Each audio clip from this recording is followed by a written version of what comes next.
The wedding invitation sat on Claire's kitchen table like a grenade with the pin already pulled.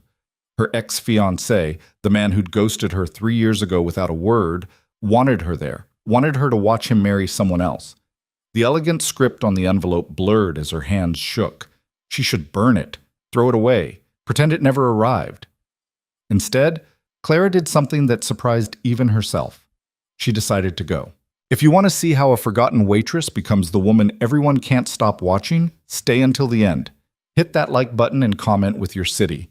I want to see how far this story travels. The envelope had arrived on a Tuesday. Clara remembered that detail because Tuesdays were always slow at the diner, which meant she'd had too much time to stare at it between refilling coffee cups and pretending to smile at customers who never really saw her anyway. The invitation was thick, expensive paper, the kind that whispered money in a way her own life never had. She'd recognized the return address immediately. The Blake family estate, 40 minutes outside the city, in one of those neighborhoods where the driveways were longer than her entire street. Her first instinct had been to rip it up. Her second had been to cry. She'd done neither. Instead, she'd slipped it into her apron pocket and finished her shift, the weight of it pressing against her hip like a brand. Now, standing in her cramped studio apartment with peeling wallpaper and a radiator that only worked when it felt like it, Clara spread the invitation across her secondhand coffee table. The script was elegant, probably hand-done by some calligrapher who charged more for a single envelope than Clara made in a week. Mr. and Mrs. Jonathan Blake request the honor of your presence at the marriage of their son, Ethan Charles Blake, to Miss Vanessa Catherine Morrison. Clara's stomach twisted. She knew she should feel something clean, anger maybe, or the sharp satisfaction of being over it. Instead, what she felt was messy and complicated, like roots that had grown too deep to pull out without tearing something vital. 3 years. It had been 3 years since Ethan had simply stopped calling, stopped texting, stopped existing in her life as if their 2 years together had been nothing more than a fever dream she'd woken from alone. No explanation, no closure, just silence. And then eventually, through the grapevine of mutual acquaintances, the news that he was seeing someone new, someone appropriate, someone from his world. Clara had tried to move on. She'd really tried. But you don't just forget someone who'd looked at you like you were the only real thing in a room full of pretenders, who'd made promises in the dark that felt like vows. Even when those promises turned out to be as substantial as smoke. Her phone buzzed. A text from her roommate, Jess, who was working the night shift at the hospital. Please tell me you're not still staring at that thing. Clara typed back. How did you know? Because I know you. Throw it away, Clara. He doesn't deserve even a second of your mental energy. Sound advice. Practical. Exactly what Clara would tell someone else in her situation. She set the phone down and picked up the invitation again, running her thumb over the embossed lettering. The wedding was in 3 weeks. 3 weeks to decide whether she was brave enough or stupid enough to actually show up. The rational part of her brain screamed no. The part that had spent 3 years rebuilding herself from the crater Ethan had left. The part that had learned to function again, to laugh again, to believe she might eventually be okay again. That part knew better than to walk back into his orbit. But there was another part of her, smaller and angrier, that wanted to look him in the eye, wanted him to see her and remember what he'd thrown away, wanted to prove to him, to herself, to everyone who'd watched her fall apart, that she'd survived. The problem was, she didn't look like someone who'd survived. She looked exactly like what she was.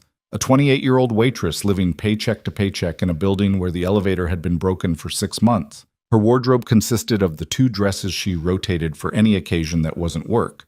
And her idea of luxury was buying name-brand cereal instead of the store brand. She couldn't show up looking like this, like someone who'd been left behind and stayed there. Clara was still turning this over in her mind 2 days later when she spilled coffee on a customer.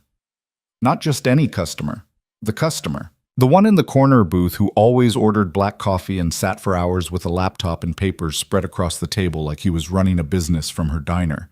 He was probably in his mid-30s, always wore suits that even Clara's untrained eye recognized as expensive.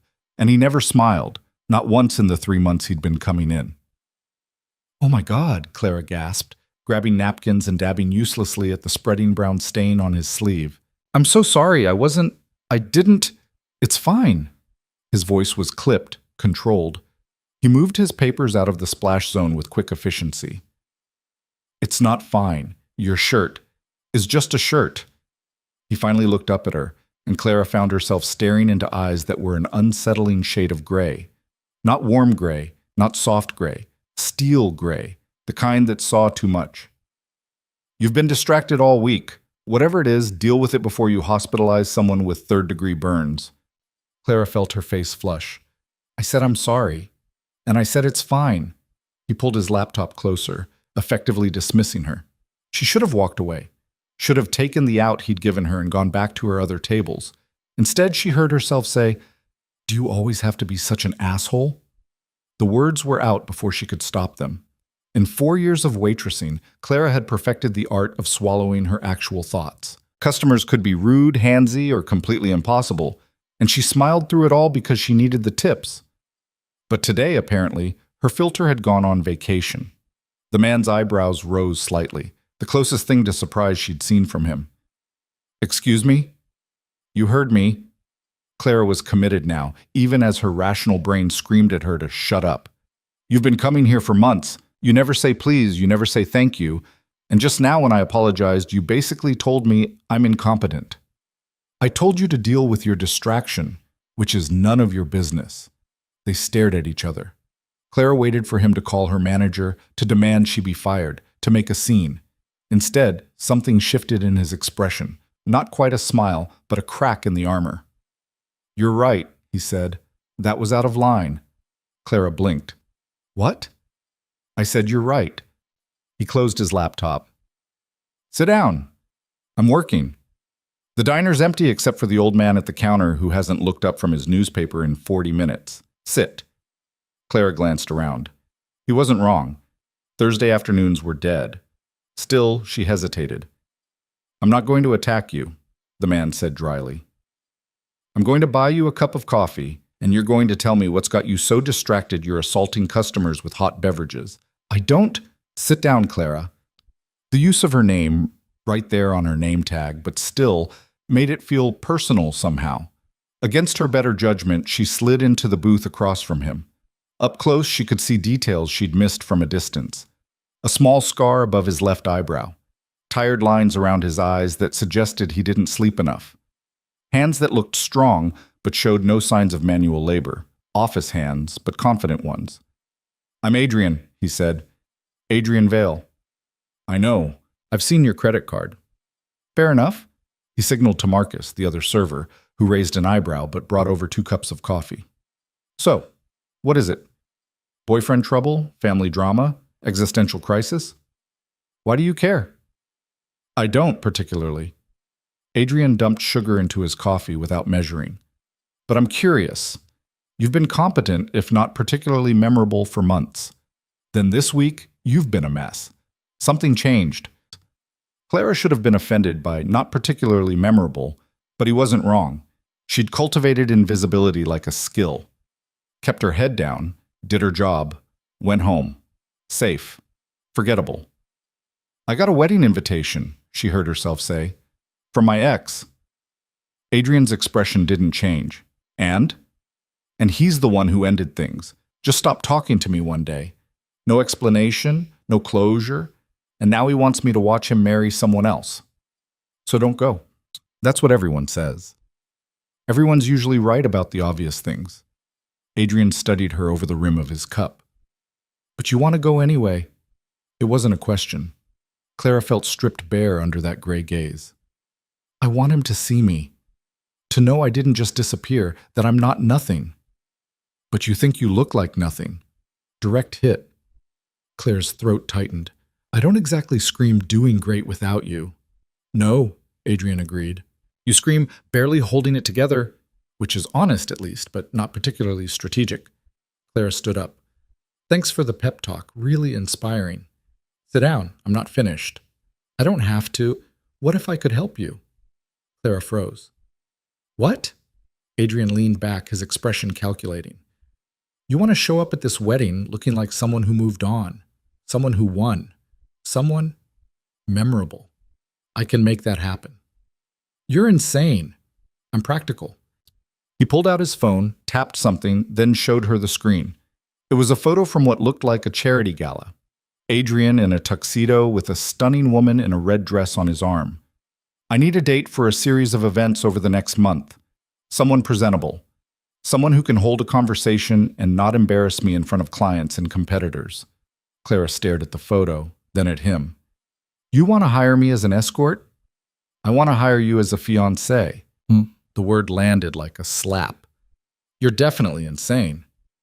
3 weeks, Adrian continued as if she hadn't spoken. You attend events with me, play the part convincingly, and in return I'll transform you into someone who can walk into that wedding and make your ex regret every decision he's ever made. This is ridiculous. This is practical. I need someone on my arm who isn't actually interested in me, which eliminates most of the available candidates. You need confidence, polish, and probably a new wardrobe. We can help each other. Claire's head was spinning. Why me? You could hire anyone, an actual actress, someone who knows how to do whatever this is. Because you're desperate enough to actually commit to it. Adrian's bluntness should have stung, but it was too honest to deny. And because when you snapped at me just now, that was real. You've got backbone under all the self-pity. I can work with that. I don't have self-pity.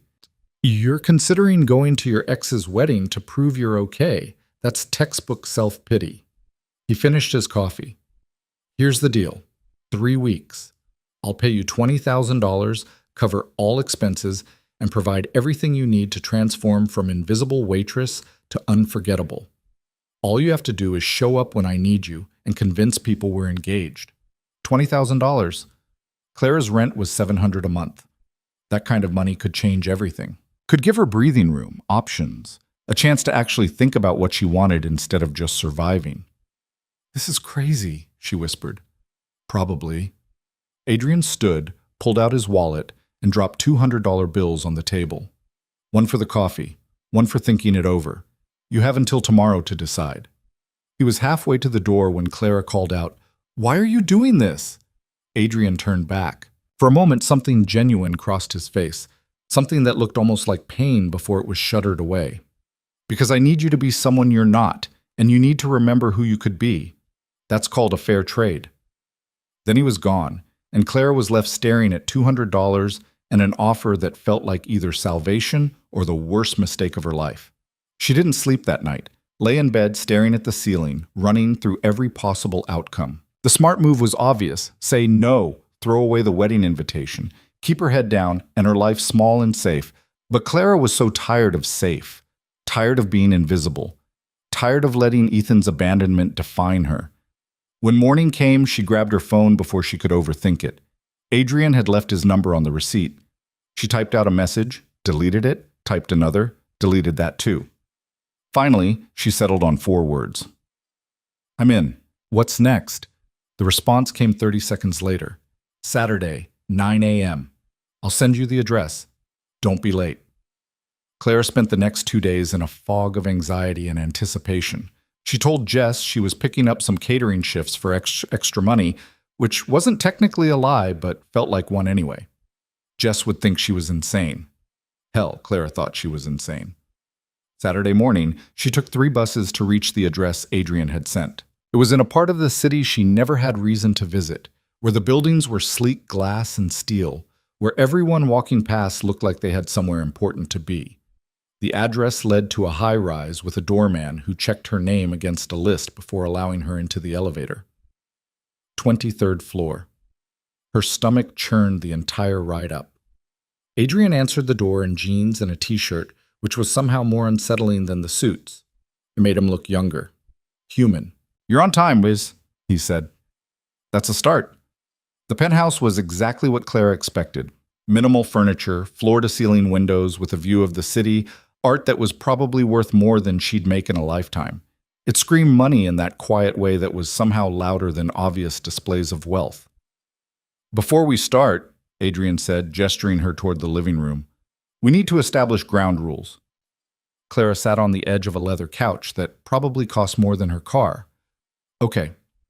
First, this is a business arrangement. Nothing personal. We're not friends. We're not dating. We're colleagues in a mutually beneficial partnership. Got it. Second, when we're in public, you are completely devoted to me. Convincingly so. Can't have people thinking this is fake. Claire's cheeks heated. Define devoted. Hand holding. Appropriate displays of affection. Acting like you actually enjoy my company. His tone was dry. I know that last part will be a stretch. You're hilarious.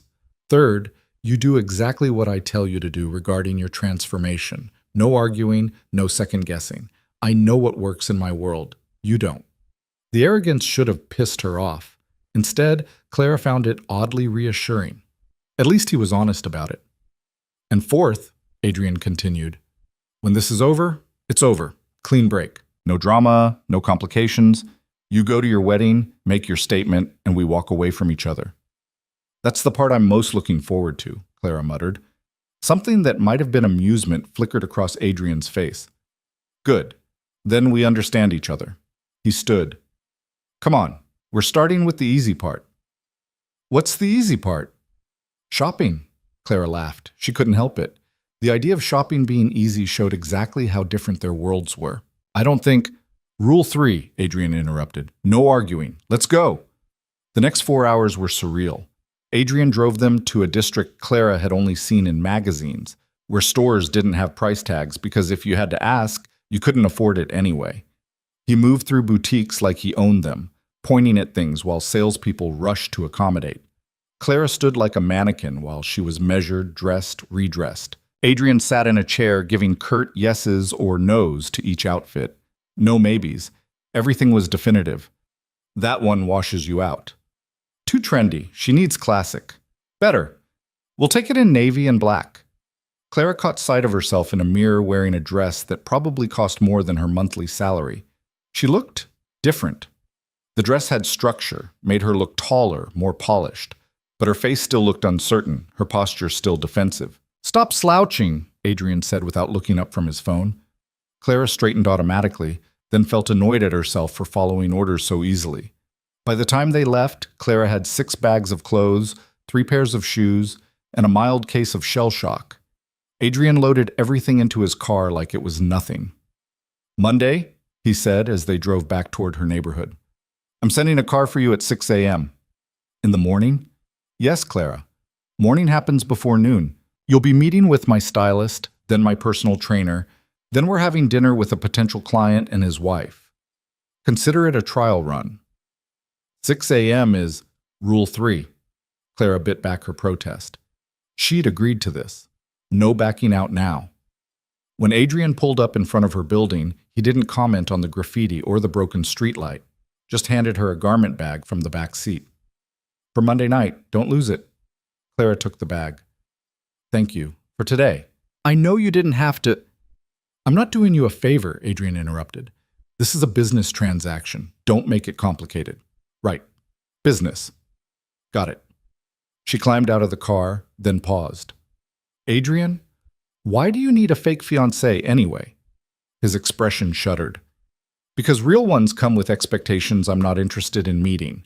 Same time Monday. Don't be late. He drove off before she could respond, leaving Clara standing on the sidewalk holding bags that cost more than everything else she owned combined. Inside her apartment, she hung the garment bag carefully and sat on her bed, suddenly exhausted. Her phone buzzed, a text from a number she didn't recognize. Contract attached. Read it. Sign it. Send it back by tomorrow night. The attachment was 12 pages of legal language that made Clara's head hurt. She skimmed through confidentiality clauses, behavior expectations, termination conditions. It was real. This was actually real. At the bottom was a line for her signature and the payment terms. $10,000 up front, $10,000 when the arrangement ended, deposited directly into her account. Clara's hand shook as she signed electronically and sent it back. Within minutes, her phone dinged with a bank notification. $10,000. Just like that. She stared at the number until her eyes blurred. This was really happening. Sunday passed in a haze. Clara tried to eat, couldn't. Tried to sleep, couldn't. Tried on the dress for Monday 3 times, each time convincing herself she looked ridiculous. When the car arrived Monday morning at exactly 5:58 a.m., Clara was already waiting outside, dressed in one of the new outfits Adrian had approved. Black pants, a silk blouse, heels that made her 3 inches taller and significantly less stable. The driver said nothing, just held the door open. Clara slid into the back seat and watched her neighborhood disappear through tinted windows. Adrian's stylist turned out to be a woman named Patricia who took one look at Clara and sighed like she'd just been handed an impossible task. "Well," Patricia said, circling Clara slowly, "at least you have good bone structure. We can work with that." The next 3 hours were torture, haircut and colored, makeup applied and removed and applied again. Patricia explaining in excruciating detail why everything Clara had been doing was wrong. Foundation is not optional. Your eyebrows are a tragedy. When was the last time you used conditioner? Actually, don't answer that. By the time Patricia was done, Clara didn't recognize herself. Her hair was shorter, shaped in a way that made her face look different, sharper, more confident. The makeup was subtle, but transformative. She looked polished, put together. She looked like someone who belonged in Adrian's world. The personal trainer was worse.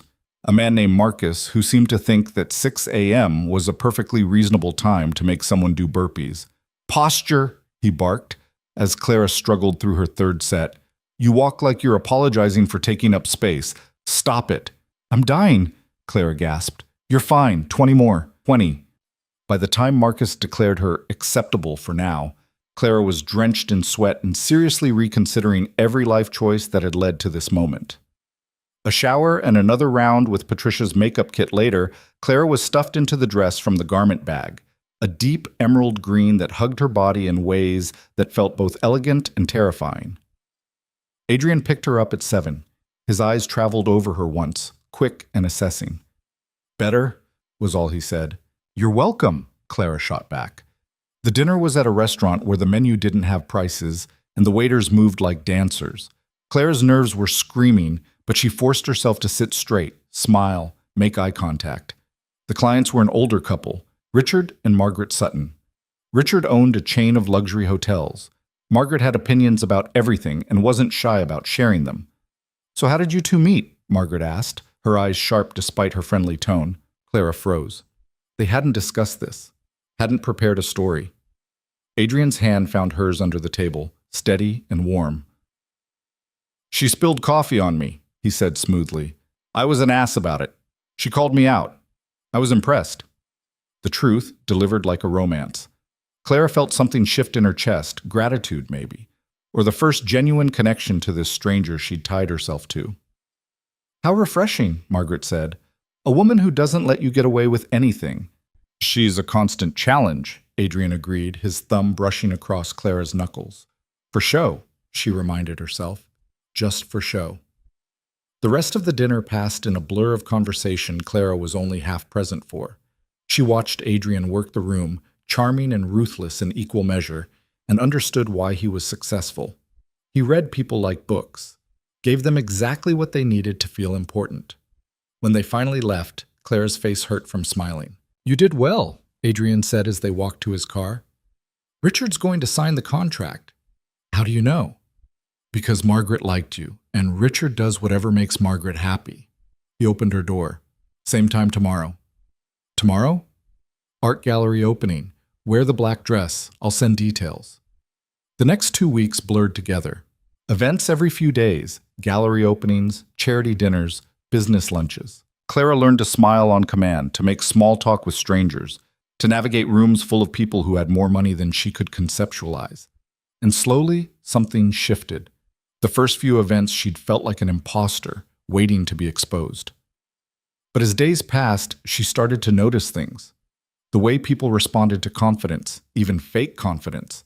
The way posture could change a room's perception. The way Adrian's world operated on unspoken rules she was beginning to decode. She also started noticing Adrian himself. The way he never drank more than 1 glass of wine. The way he watched exits like he was always planning an escape route. The careful distance he maintained from everyone, even her when they weren't performing. 2 weeks in, at a rooftop cocktail party, Clara excused herself to the bathroom and found herself standing at a window overlooking the city. From up here, everything looked small, manageable, hiding. She turns to find Adrian leaning against the door frame. "Taking a break?" Clara corrected. "There's a difference." He moved to stand beside her, both of them reflected in the dark glass. "You've gotten better at this." "Fake relationships?" Confidence. He studied their reflection. The first few events, you looked terrified. Tonight, you looked like you belonged here. Fake it till you make it, right? Is that what you're doing? Faking it? Clara considered. I don't know anymore. Sometimes I feel like I'm playing dress up. Other times, she trailed off. Other times? Other times I wonder if this is who I could have been all along, if I'd just been braver. Adrian was quiet for a moment. Courage isn't the absence of fear. It's deciding that something else matters more than being afraid. Clara looked at him, really looked. For once, his guard was down, something genuine showing through. What matters more to you? His jaw tightened. Control. In a world that's chaos, control is the only thing that keeps you from drowning. That sounds lonely. It's practical. It's sad. Adrian's expression hardened. We should get back. Adrian, rule 1, Clara. This isn't personal. He left. Clara stood alone at the window, feeling like she'd glimpsed something important before a door slammed shut. The wedding invitation was still on her coffee table. Clara had started looking at it differently now, not as a source of shame, but as a finish line, proof that she'd actually done it, actually transformed. 1 week left. 7 days until she walked into that wedding and faced Ethan. She should have been excited, triumphant. Instead, she felt strangely hollow. You're thinking too much, Patricia said during one of their sessions. I can literally see the gears turning in your head. I'm just nervous, Clara admitted. About the wedding? About all of it. Patricia set down the lipstick she'd been holding. Can I give you some advice? Woman to woman, not stylist to client? Clara nodded. Don't go to that wedding for him. Don't go to prove anything to him. If you go, go because you want to prove something to yourself. That you survived. That you're more than what he made you believe you were. She paused. And maybe consider that this thing with Adrian isn't as fake as you're pretending it is. It's completely fake, Clara protested. Honey, I've watched you two together for weeks now. The way you look at each other when you think no one's watching, that's not fake. That's two people who are terrified of being real. Clara wanted to argue, wanted to insist Patricia was wrong, but she couldn't. 5 days before the wedding, Adrian took her to his office. Not for an event, just to talk, he said. His office was high above the city, all glass and steel and sharp edges. Clara stood at the window while Adrian poured them both water. The wedding's this weekend, he said. I know. And then we're done. Clara's stomach dropped. She'd known this was coming, had agreed to it, but hearing it said out loud felt different, final. That was the deal, she managed. Adrian was quiet for a long moment. I've been thinking about extending our arrangement. Clara turned. What? You've been useful, good at this. I could use someone like you on a more permanent basis. Someone like me. Someone who can navigate my world, play the part convincingly. It should have felt like a compliment, an opportunity. Instead, it felt like being told she was good at pretending to be human. So I'd just keep being your fake fiancé indefinitely? We could negotiate new terms, better pay, benefits. And I'd keep pretending, keep being someone I'm not. You'd be someone successful, someone powerful. Clara laughed, the sound bitter. You don't get it, do you? This whole thing, I thought it was about becoming more myself, more confident, more capable. But all I've done is trade one performance for another. With Ethan, I performed being enough for him. With you, I'm performing being enough for your world. I'm still not just me. Who's me? Adrian's voice had an edge now. The waitress who let her ex define her worth? The woman who was so desperate to prove something that she agreed to this insanity? Better than being whatever you are, Clara shot back. Someone so afraid of real connection that you have to hire your relationships. She'd gone too far. She knew it the instant the words left her mouth. Adrian's face went cold. Get out! Adrian, we're done. The arrangement is over. You'll get your final payment by tomorrow. I didn't mean get out. Clara left. Got in the elevator with tears burning her eyes. She'd ruined it. Whatever fragile thing had been building between them, she'd destroyed it with truth. He wasn't ready to hear. Her phone buzzed the next morning. The final payment had been deposited, plus an extra $5,000. Blood money, she thought. Payment for being dismissed. The wedding was in 4 days. Clara had the dress, the shoes, the hair, the makeup skills. She had everything she needed to walk in there and make Ethan see her. But she didn't want to go anymore. Didn't want to prove anything to anyone. She wanted to find Adrian and apologize. To tell him she understood why he kept people at arm's length, because she did the same thing. To admit that the past few weeks had been the most alive she'd felt in years, and losing it felt like being abandoned all over again. But Adrian had made himself clear. They were done. So Clara did what she'd gotten good at. She put on her armor, the clothes, the makeup, the confident posture. She practiced her smile in the mirror until it looked real. And on Saturday, she got dressed for a wedding she no longer wanted to attend, to face a man who no longer mattered, to prove a point that no longer felt worth proving. She was halfway out the door when someone knocked. Clara opened it to find Adrian standing there in jeans and a t-shirt, looking like he hadn't slept. "Don't go," he said. Clara's hand was still on the doorknob, her entire body frozen in that moment between leaving and staying. Adrian looked wrecked, hair uncombed, stubble shadowing his jaw, eyes bloodshot like he'd spent the night staring at walls instead of sleeping. "Don't go," he said again, quieter this time. "To the wedding?" Clara's voice came out steadier than she felt. "To the wedding. To him. To any of it." Adrian stepped closer, and she could smell coffee and exhaustion on him. "You were right. What you said in my office. All of it." Clara's throat tightened. "Adrian, I shouldn't have. I hire my relationships because I'm terrified of real ones." The words came out flat, practiced, like he'd been rehearsing them. "My parents had the kind of marriage that looked perfect from the outside. Country club perfect. Magazine spread perfect. And behind closed doors, they destroyed each other. Every day. Every conversation was warfare. By the time I was 12, I understood that love was just another word for mutually assured destruction." He wasn't looking at her anymore. His eyes were focused somewhere past her shoulder, past the present. "So I decided early, control everything, trust nothing, keep everyone at exactly the right distance, close enough to be useful, far enough to be safe." Adrian's laugh was hollow. "And it worked. Built an empire on that philosophy. Never let anyone close enough to matter." "Then I spilled coffee on you," Clara said softly. "Then you spilled coffee on me." Adrian finally met her eyes. "And you were supposed to be easy, a business transaction, someone I could keep at arm's length because we both knew the score. But you weren't easy. You were complicated and messy and real, and somewhere in the past 3 weeks I stopped pretending I didn't care whether you stayed or left." Clara felt something crack open in her chest. "I don't understand what you're asking me." "I'm asking you not to waste yourself on a man who never deserved you in the first place. I'm asking you to consider that maybe the past few weeks weren't about him at all, that maybe you were becoming someone new, and it had nothing to do with revenge or proof or closure. And what about us?" The question slipped out before Clara could stop it. "What are we doing here?" Adrian moved closer, close enough that she could see the exhaustion etched into every line of his face. "I don't know. I've never done this without a contract and an exit clause. But I know that when you walked out of my office yesterday, it felt like losing something I didn't know I had until it was gone." Clara's hands were shaking. She'd spent 3 years believing Ethan had been her one chance at something real.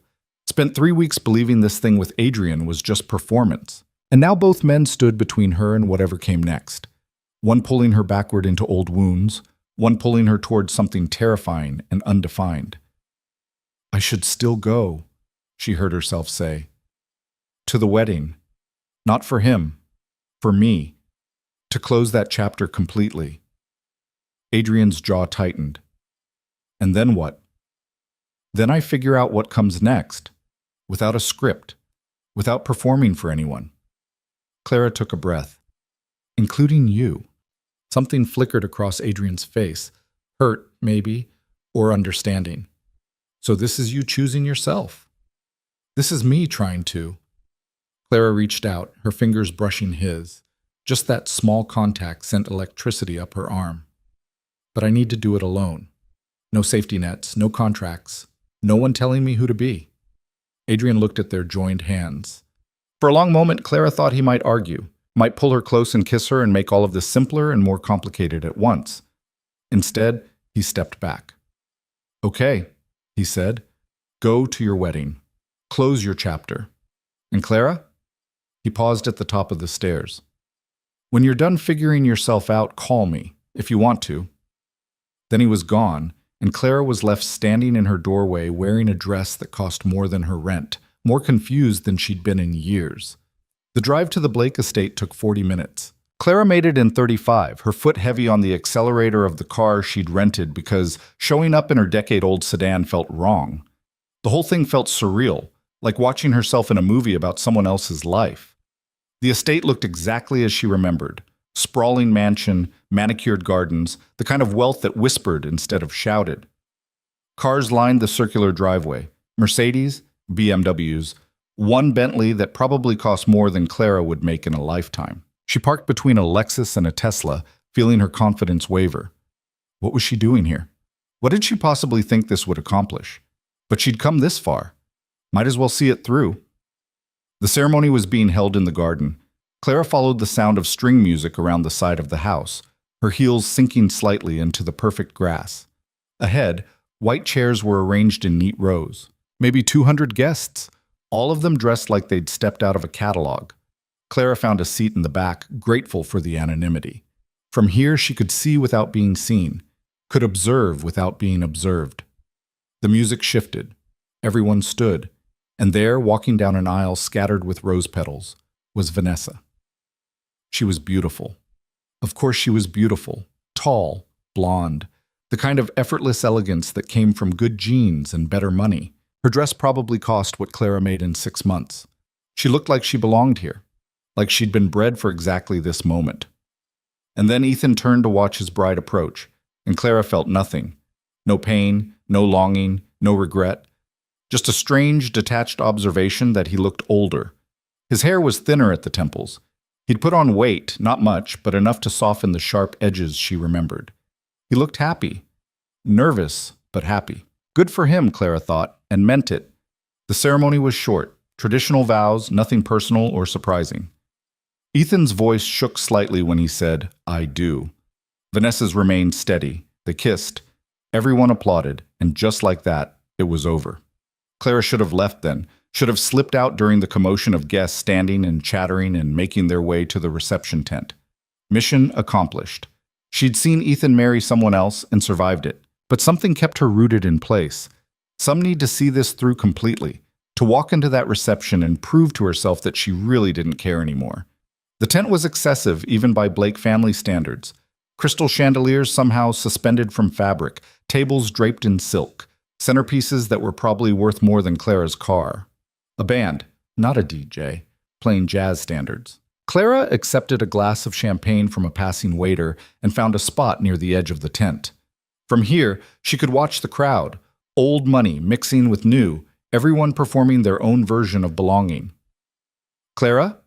She turned to find Jessica Martin, one of Ethan's cousins. They'd been friendly once, before everything fell apart.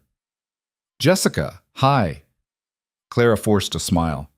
"Oh my God, I didn't think you'd actually come." Jessica's eyes traveled over Clara's dress, her hair, her makeup. "You look amazing, like completely different." "Thank you."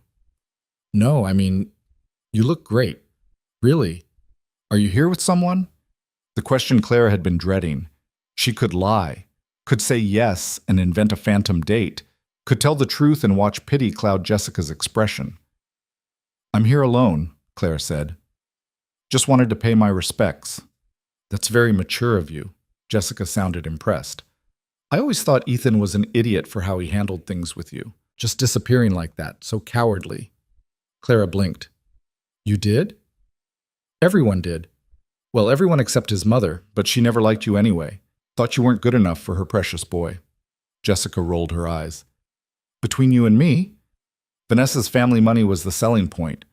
Her personality is about as exciting as dry toast. Clara found herself laughing, actually laughing. "That's terrible." "But true." Jessica leaned in conspiratorially. "He asks about you sometimes. Whether anyone's heard from you, what you're doing now." "Really?" "Mm-hmm. I think he regrets it. Not enough to have done anything about it, obviously, but there's definitely regret there." Jessica squeezed Clara's arm. "For what it's worth, you dodged a bullet. The Ethan you fell for? That guy was performing too. This is who he really is, someone who does what's expected. Always has been, always will be. Jessica drifted off to chat with other guests, leaving Clara alone with that observation. Someone who does what's expected. Was that what Ethan had been doing when he was with her?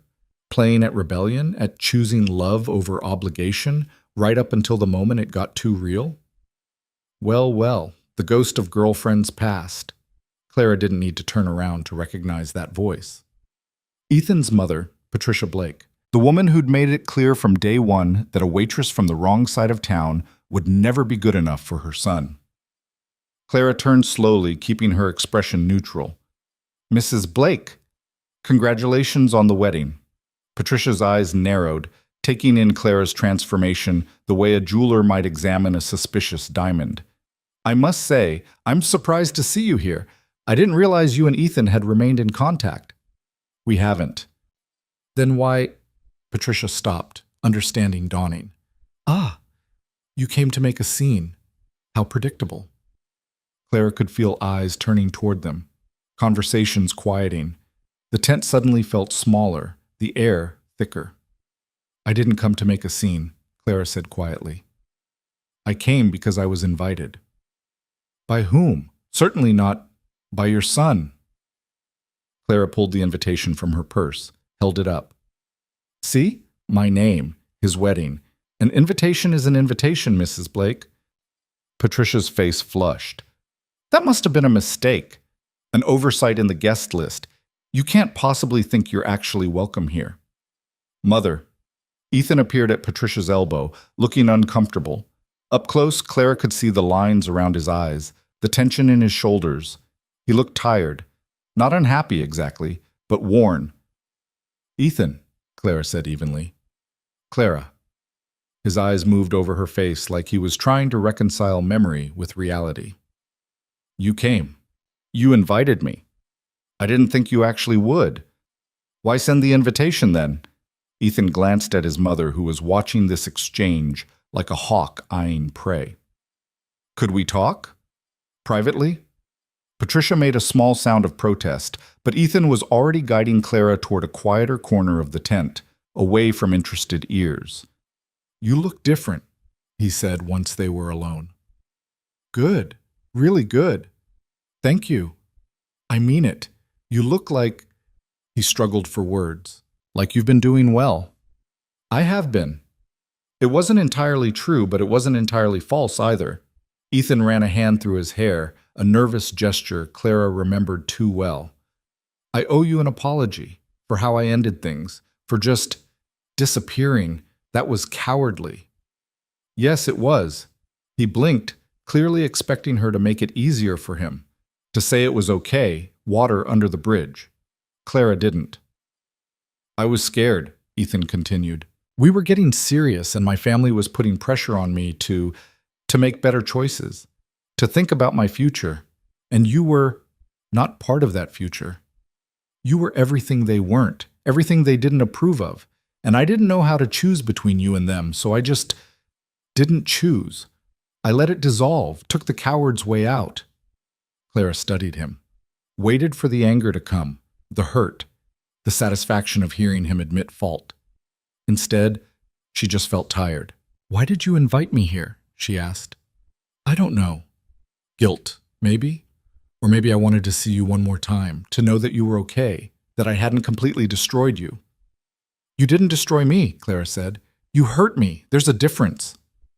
Is there someone new? You came alone, but that's none of your business anymore. Ethan flinched.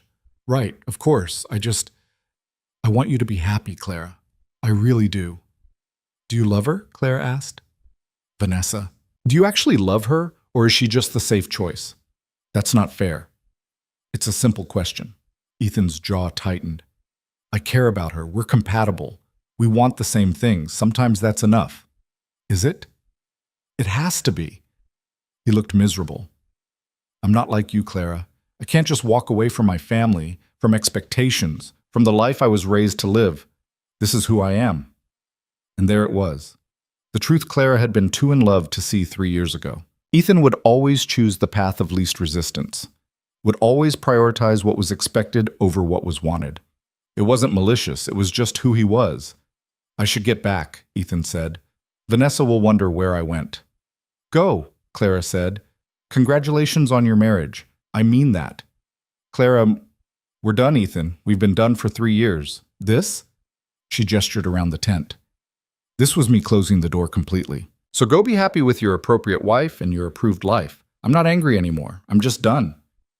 Ethan looked like he wanted to say something else. Instead, he nodded and walked away, shoulders slumped, back to his bride and his mother and his carefully constructed existence. Clara drained her champagne and set the empty glass on a passing waiter's tray. She should leave, should get in her rental car and drive away and never look back. But something made her stay through dinner, through speeches that were polished and impersonal, through the first dance, which was technically flawless and emotionally empty, through cake cutting and bouquet tossing and all the rituals of watching two people promise forever. And the whole time, Clara felt nothing.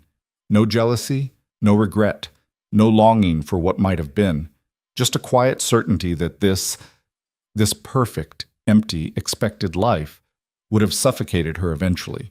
That Ethan hadn't ruined her by leaving. He'd freed her, even if neither of them had known it at the time.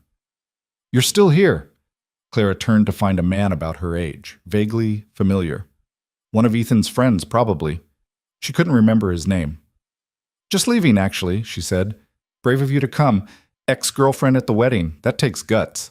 Or stupidity. He laughed. Fair. I'm Marcus, by the way. We met a few times when you and Ethan were together. Right, I remember. She didn't, really, but it seemed polite. Can I buy you a drink? There's an open bar, so technically I'm not buying you anything, but the gesture stands. Clara hesitated. Marcus seemed nice enough, normal, the kind of guy who might represent a fresh start, a normal relationship, a simple path forward. Thanks, she said, but I think I'm done with weddings for the night. Rain check? She smiled. Maybe. Clara made her way to the parking lot, her heels crunching on gravel. The sun was setting, painting the sky in shades of orange and pink. Behind her, music and laughter drifted from the tent. Ethan's new life playing out exactly as it should. She slid into the rental car and sat for a moment, hands on the wheel, breathing in the silence. She'd done it. Come to the wedding, faced Ethan, survived it, and she felt nothing. That should have been victory, should have been closure. Instead, it felt hollow, like she'd been working toward the wrong finish line all along. Clara pulled out her phone. Adrian's number was still there, exactly where she'd left it. Her thumb hovered over the call button. What would she even say? That she'd gone to the wedding and realized she didn't care about Ethan anymore? That the past 3 weeks had been more real than anything she'd felt in years? That she was terrified of what came next, but even more terrified of walking away from the possibility of something genuine? She put the phone down, started the car, drove. Not home. Not to Adrian's penthouse. Just drove, windows down, letting the evening air wash over her. She ended up at a diner. Not the one she worked at, but similar enough. Vinyl booths, flickering fluorescent lights, a waitress who looked as tired as Clara had felt for years. She ordered coffee and pie and sat in a corner booth watching normal people live normal lives. Her phone buzzed. A text from Jess. How did it go? Did you make him cry? Please tell me you made him cry. Clara smiled despite herself. Nobody cried. It was fine. I'm fine. Where are you? Diner off Route 9, the one with the broken sign. Stay there. I'm coming. 20 minutes later, Jess slid into the booth across from her, still in her scrubs from the hospital. She took one look at Clara and said, You're having an existential crisis. How can you tell? Because I've known you for 6 years, and you only eat pie when you're having an existential crisis. Also, you're wearing a dress that costs more than my car to a diner. So either you're having a crisis or you've lost your mind. Clara laughed. Actually laughed. Maybe both. Talk to me. What happened? So Clara told her. Not everything. Not the details of her arrangement with Adrian. Not the complicated mess of feelings she'd been avoiding. But the broad strokes. The wedding. Seeing Ethan. Realizing she didn't care anymore. That's good, right? Jess said. That's what you wanted. I thought it was. Clara pushed pie crumbs around her plate. But now I don't know what I want. For 3 years, I've been defined by what Ethan did to me. And then for 3 weeks, I was defined by this transformation, this revenge plot. And now I'm just me, and I have no idea who that is. Jess reached across the table, grabbed Clara's hand. You're someone who survived being abandoned and didn't let it break her. Someone who took a crazy chance on something that terrified her. Someone who's figuring it out as she goes, which is all any of us are doing. When did you get so wise? I've always been wise. You just never listened to me. Jess squeezed her hand. Now tell me about the mysterious benefactor who gave you that dress and that haircut and whatever happened to your eyebrows. Clara's face heated. It's complicated. Complicated how? Complicated like he offered me money to be his fake fiancée, and I said yes, and then I might have caught feelings and ruined everything. Jess's eyes went wide. I'm sorry, what? You've been fake engaged to someone for 3 weeks and you didn't tell me? I thought you'd think I was insane. I do think you're insane. But I also think that's the most interesting thing you've done in years. Jess leaned forward. Tell me everything, and don't leave out any details.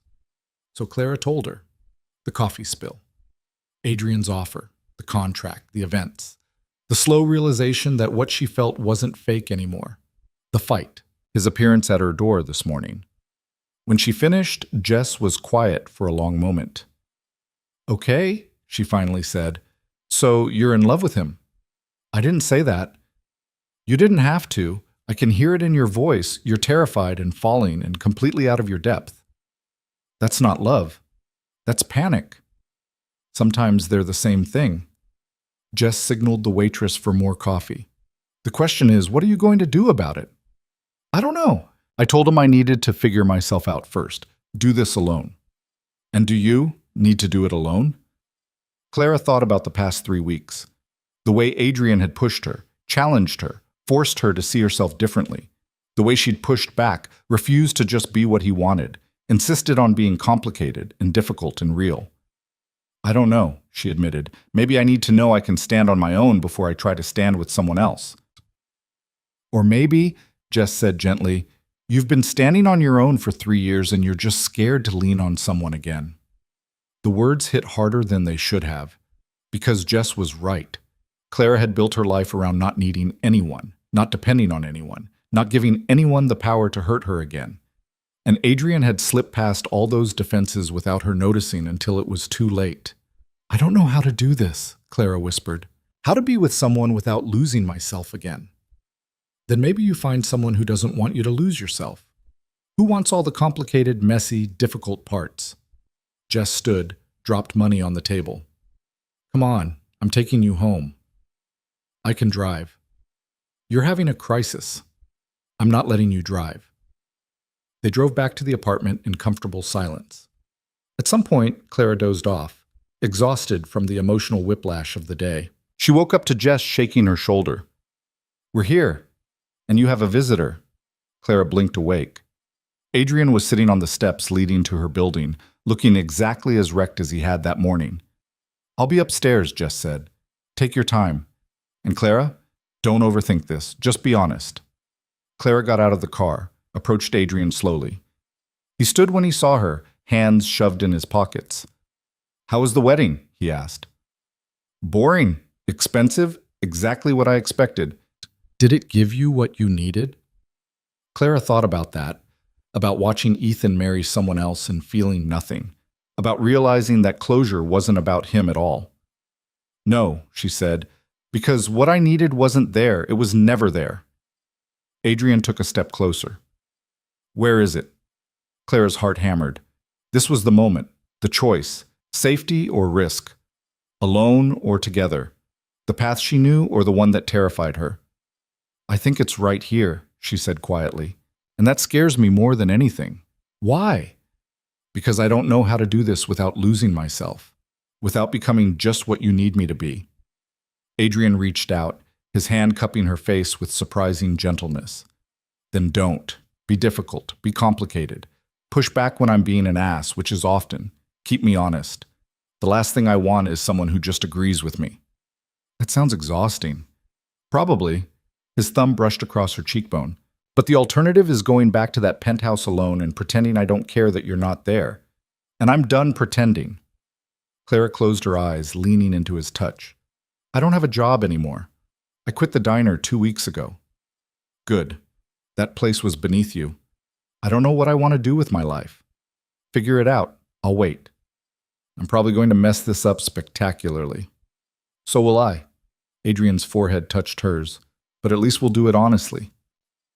Clara opened her eyes, found his gray gaze inches away. No more contracts? No more contracts. No more performing? Just us. However messy that is. Clara kissed him. Not practiced, not for show, just real and hungry and terrified and hopeful all at once. Adrian's arms came around her, solid and sure, and for the first time in longer than she could remember, Clara felt like she was exactly where she was supposed to be. When they finally broke apart, both breathing hard, Adrian rested his forehead against hers. So what now? He asked. Clara thought about it, about the money in her bank account, about the skills she'd learned, about the woman she'd become over the past 3 weeks. Now I figure out who I am when I'm not performing for anyone, including you. She pulled back slightly. But I'd like to do that with you, if you're willing to be patient. I can do patient. You absolutely cannot. I can try. Adrian's smile was small, but genuine. Fair warning, I'm going to want to fix things, give you advice, probably try to solve all your problems. And I'm going to tell you to back off and let me handle it. That's what I'm counting on. They stood there on the steps, the city noise surrounding them, the future uncertain and terrifying and full of possibility. Clara's phone buzzed. A text from an unknown number. This is Marcus from the wedding. Got your number from Jessica. Coffee sometime? Clara showed Adrian the text, watched jealousy flicker across his face before he got it under control. You should go, he said stiffly. What? If you want to explore your options, see what else is out there. Clara kissed him again, cutting off the spiral she could feel starting. I don't want options. I want this. Whatever this is. She deleted the text without responding. Took Adrian's hand. Come on, she said. Let's go inside. Jess is probably watching from the window, and we're giving her way too much entertainment. Adrian followed her up the stairs, and Clara couldn't help but smile at how surreal this was. Hours ago, she'd been at her ex's wedding. Now she was bringing someone new into her life. Someone real, someone complicated, someone who saw her and wanted her anyway. Tomorrow she'd figure out the rest, jobs and futures and all the practical questions that came with starting over. Tonight she just wanted to be here, present, real, herself. Jess was indeed watching from the window. Clara could see the curtain flutter as they climbed the stairs, and by the time they reached the apartment door, her roommate had arranged herself on the couch with studied casualness, a medical textbook open in her lap like she'd been reading all along. Don't mind me, Jess said without looking up. Just studying. Pretend I'm not here. You're the worst liar I've ever met, Clara said. And you're bringing strange men home now. We've both grown. Jess finally looked up, her eyes moving from Clara to Adrian and back again. I'm Jess, the roommate. The one who's been listening to Clara cry over rom-coms for 3 years. Adrian. He didn't seem fazed by Jess's directness, the one responsible for the eyebrows. Jess snorted. Fair enough. Clara, there's leftover pizza in the fridge if you're hungry. I'm working a double starting at midnight, so I'll be out of your hair soon. She stood, gathering her textbook and bag. Nice to meet you, Adrian. Hurt her and I know where to hide a body. Jess, Clara protested. What? I work in a hospital. I have options. Jess squeezed Clara's shoulder on her way to her bedroom. Be good, or don't. I'm not your mother. The door clicked shut, leaving Clara and Adrian alone in the small living room. Clara suddenly saw the apartment through his eyes. The secondhand furniture, the water stain on the ceiling they'd been asking the landlord to fix for months, the stack of unpaid bills on the kitchen counter she kept meaning to deal with. It's not much, she started. It's real, Adrian said. That's more than most people have. He moved to the window, looking out at the street below. Clara watched him, this man who'd somehow become essential in the span of 3 weeks. He looked out of place here, too polished for the worn furniture and peeling paint. Do you want something to drink? Clara asked.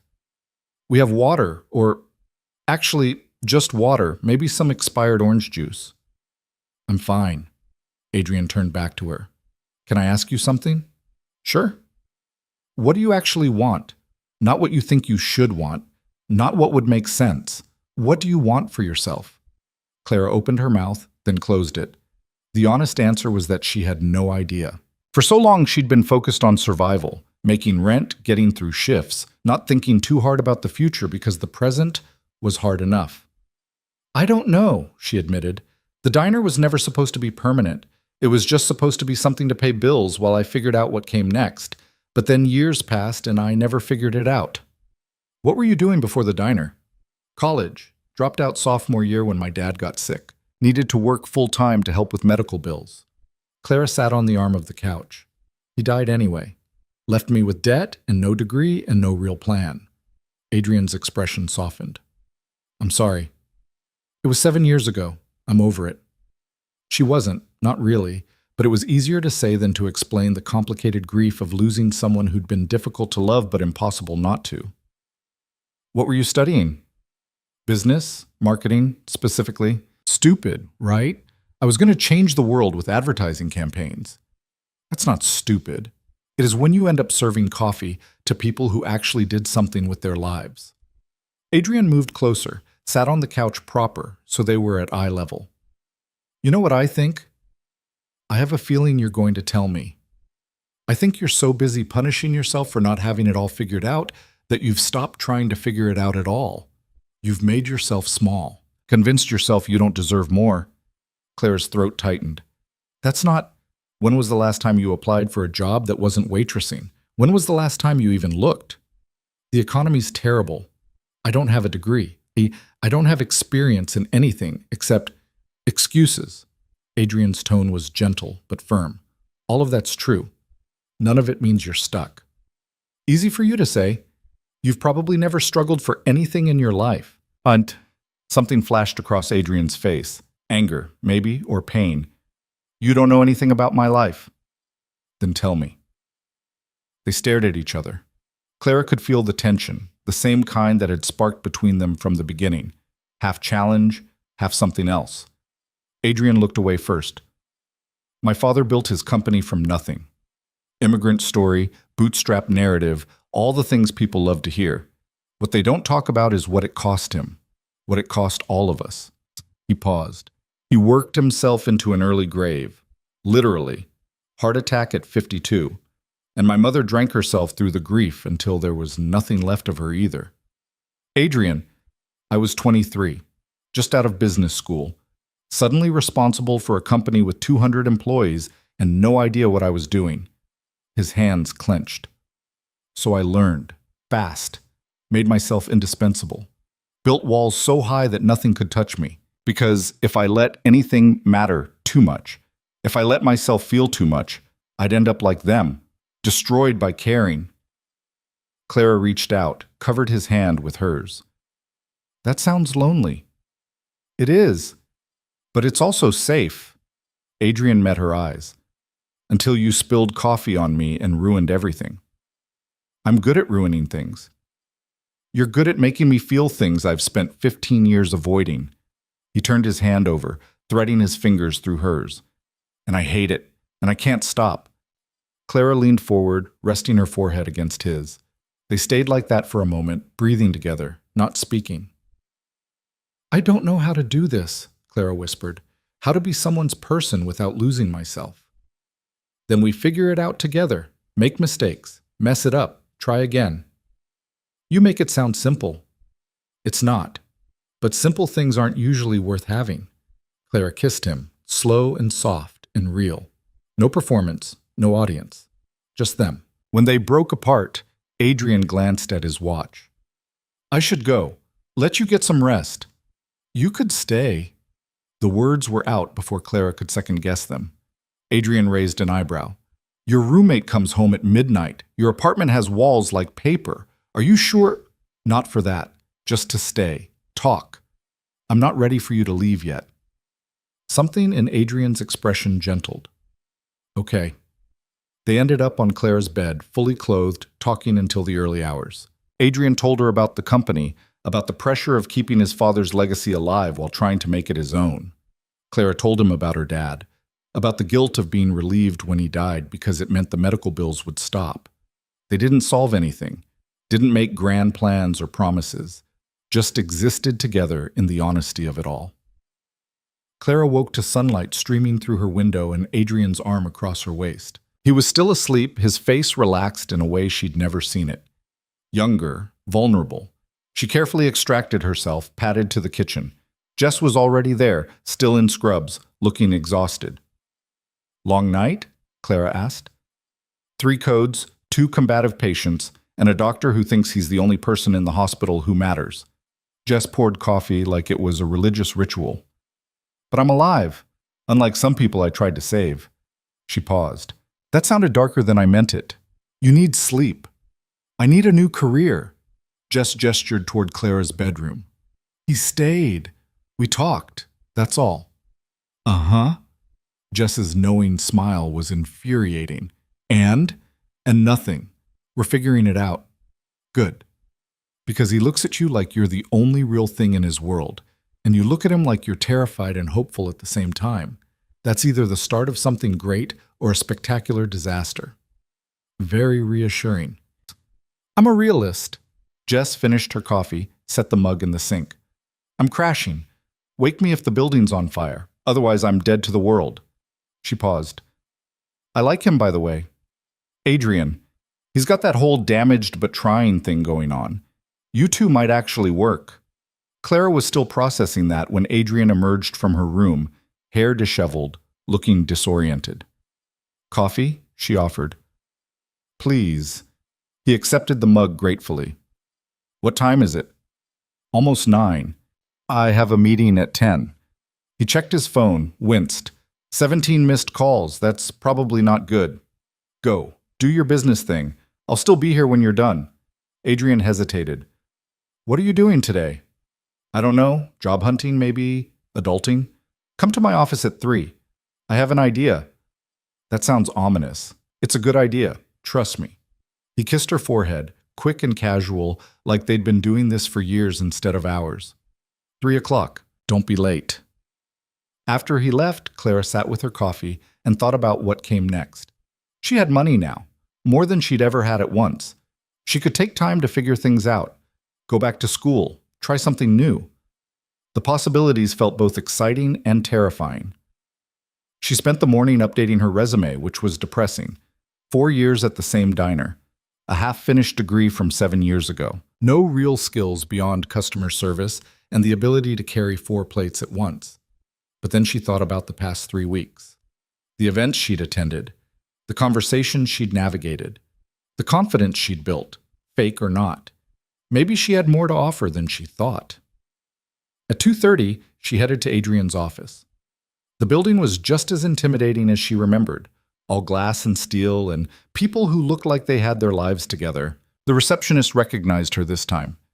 "Ms. Hayes, Mr. Vale is expecting you, 23rd floor."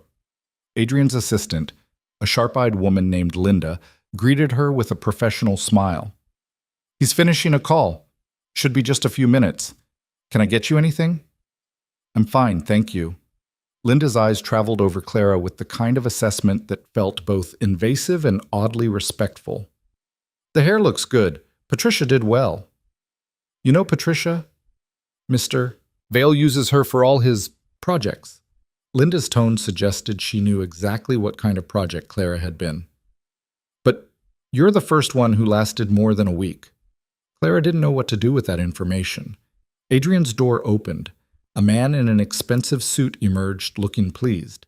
Adrian followed, shaking the man's hand with practiced charm. "Richard, always a pleasure." "The pleasure's mine. Looking forward to the partnership." Richard nodded at Clara as he passed. "Ms. Hayes, good to see you again." Clara smiled, not entirely sure who Richard was, but recognizing him vaguely from one of the events. "Come in," Adrian said, gesturing to his office. The view was just as impressive in daylight. Clara moved to the windows while Adrian closed the door. "So," she said, "your mysterious idea." "I need someone to manage client relations. Someone who can attend events, represent the company, maintain relationships with key partners." Adrian leaned against his desk. "Someone personable. Someone who can think on their feet. Someone who's proven they can handle high-pressure situations. Clara turned slowly. You're offering me a job. I'm offering you an opportunity, if you want it. That's nepotism, or favoritism, or something unethical. It's practical. You're good at this. The past 3 weeks proved that. Why waste that? Clara's mind raced. A real job, in Adrian's company, working with him every day. It sounded perfect, which meant it was probably a terrible idea. I don't have experience, she said. I don't have a degree. You have 3 weeks of field experience that most people with degrees don't have. You've handled clients, navigated complex social situations, represented my interests successfully. Adrian crossed his arms. And before you say this is just me trying to keep you close, know that I don't make bad business decisions. If I didn't think you could do this, I wouldn't offer it. What if it doesn't work out? What if I'm terrible at it? Then we'll figure it out, same as anything else. He moved closer. This isn't about us, Clara. This is about you having an actual opportunity instead of settling for less than you deserve. Clara wanted to argue, wanted to find all the reasons this was a bad idea. But the truth was, she couldn't think of any that weren't just fear talking. What's the salary? She asked. Adrian named a number that made Clara's knees weak. It was more than triple what she'd made at the diner, more than she'd ever imagined making. That's insane. That's market rate for the position. Take it or leave it. I want to take it, but I'm scared. Good. Scared means it matters. Adrian's smile was small but genuine. What do you say? Clara thought about the diner, about going back to refilling coffee cups and forcing smiles for tips, about playing it safe because safe meant she couldn't fail. Then she thought about the past 3 weeks, about discovering she was capable of more than she'd believed, about the terrifying, exhilarating feeling of becoming someone new. I say yes, she said, but I have conditions. Of course you do. If this doesn't work, if I'm bad at this, or if working together ruins what we have, I want to be able to walk away without it being complicated. Agreed. What else? I want to actually earn this. I don't want special treatment because we're whatever we are. I want to be held to the same standards as anyone else. Done. Though I should warn you, I'm a difficult boss. I'm a difficult employee. We'll manage. Clara took a breath. When do I start? Tomorrow. Linda will handle paperwork and orientation.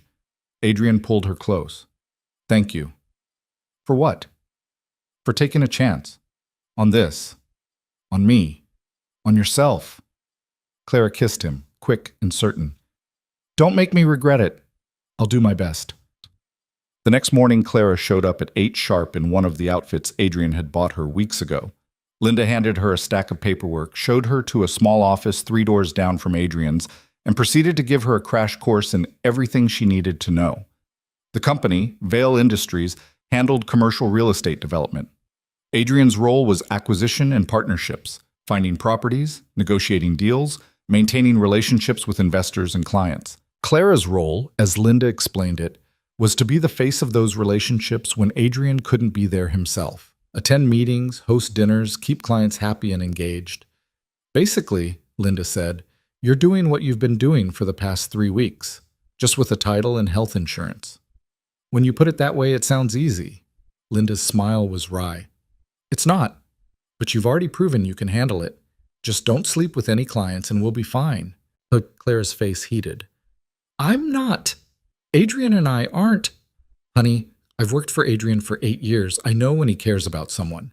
And I've never seen him care about anyone the way he cares about you. Linda's expression softened. Just keep it professional at work. What you do after hours is your business. The first week was overwhelming. Clara met more people than she could possibly remember, attended meetings where she understood maybe half of what was discussed, and went home each night with a headache from information overload. But she also felt alive in a way she hadn't in years, challenged, useful, like she was building towards something instead of just surviving. Adrian kept his word about treating her like any other employee. At work, he was professional, distant even. It was only after hours, when they found themselves alone, that the walls came down. How was your first week? He asked one Friday evening. They were in his office, everyone else long gone. Terrifying, exciting. I think I messed up the Johnson account. You didn't. Johnson's always grumpy. He was grumpy with me for the first year. Really? Really? Adrian pulled her into his lap. You're doing well. Better than well. Linda's impressed, and Linda's never impressed. Claire relaxed against him. I keep waiting for the other shoe to drop, for someone to realize I don't belong here. You belong here because you earned your place here. Stop waiting for permission to take up space. It was the same advice he'd been giving her for weeks, but Clara was starting to actually believe it. 2 weeks into her new job, Clara's phone rang with an unknown number. She almost didn't answer, but something made her pick up. Clara Hayes? The voice was female, professional. Speaking. This is Jennifer Morrison, Vanessa Blake's sister. We met briefly at the wedding. Clara's stomach dropped. I remember. Is everything okay? That depends. Do you have a few minutes to talk? Claire glanced at her office door, made sure it was closed. Sure. I'm going to be direct. Ethan's been calling Vanessa's phone, asking about you, wanting to know if she's heard from you, if anyone knows what you're doing now. Clara's grip on the phone tightened.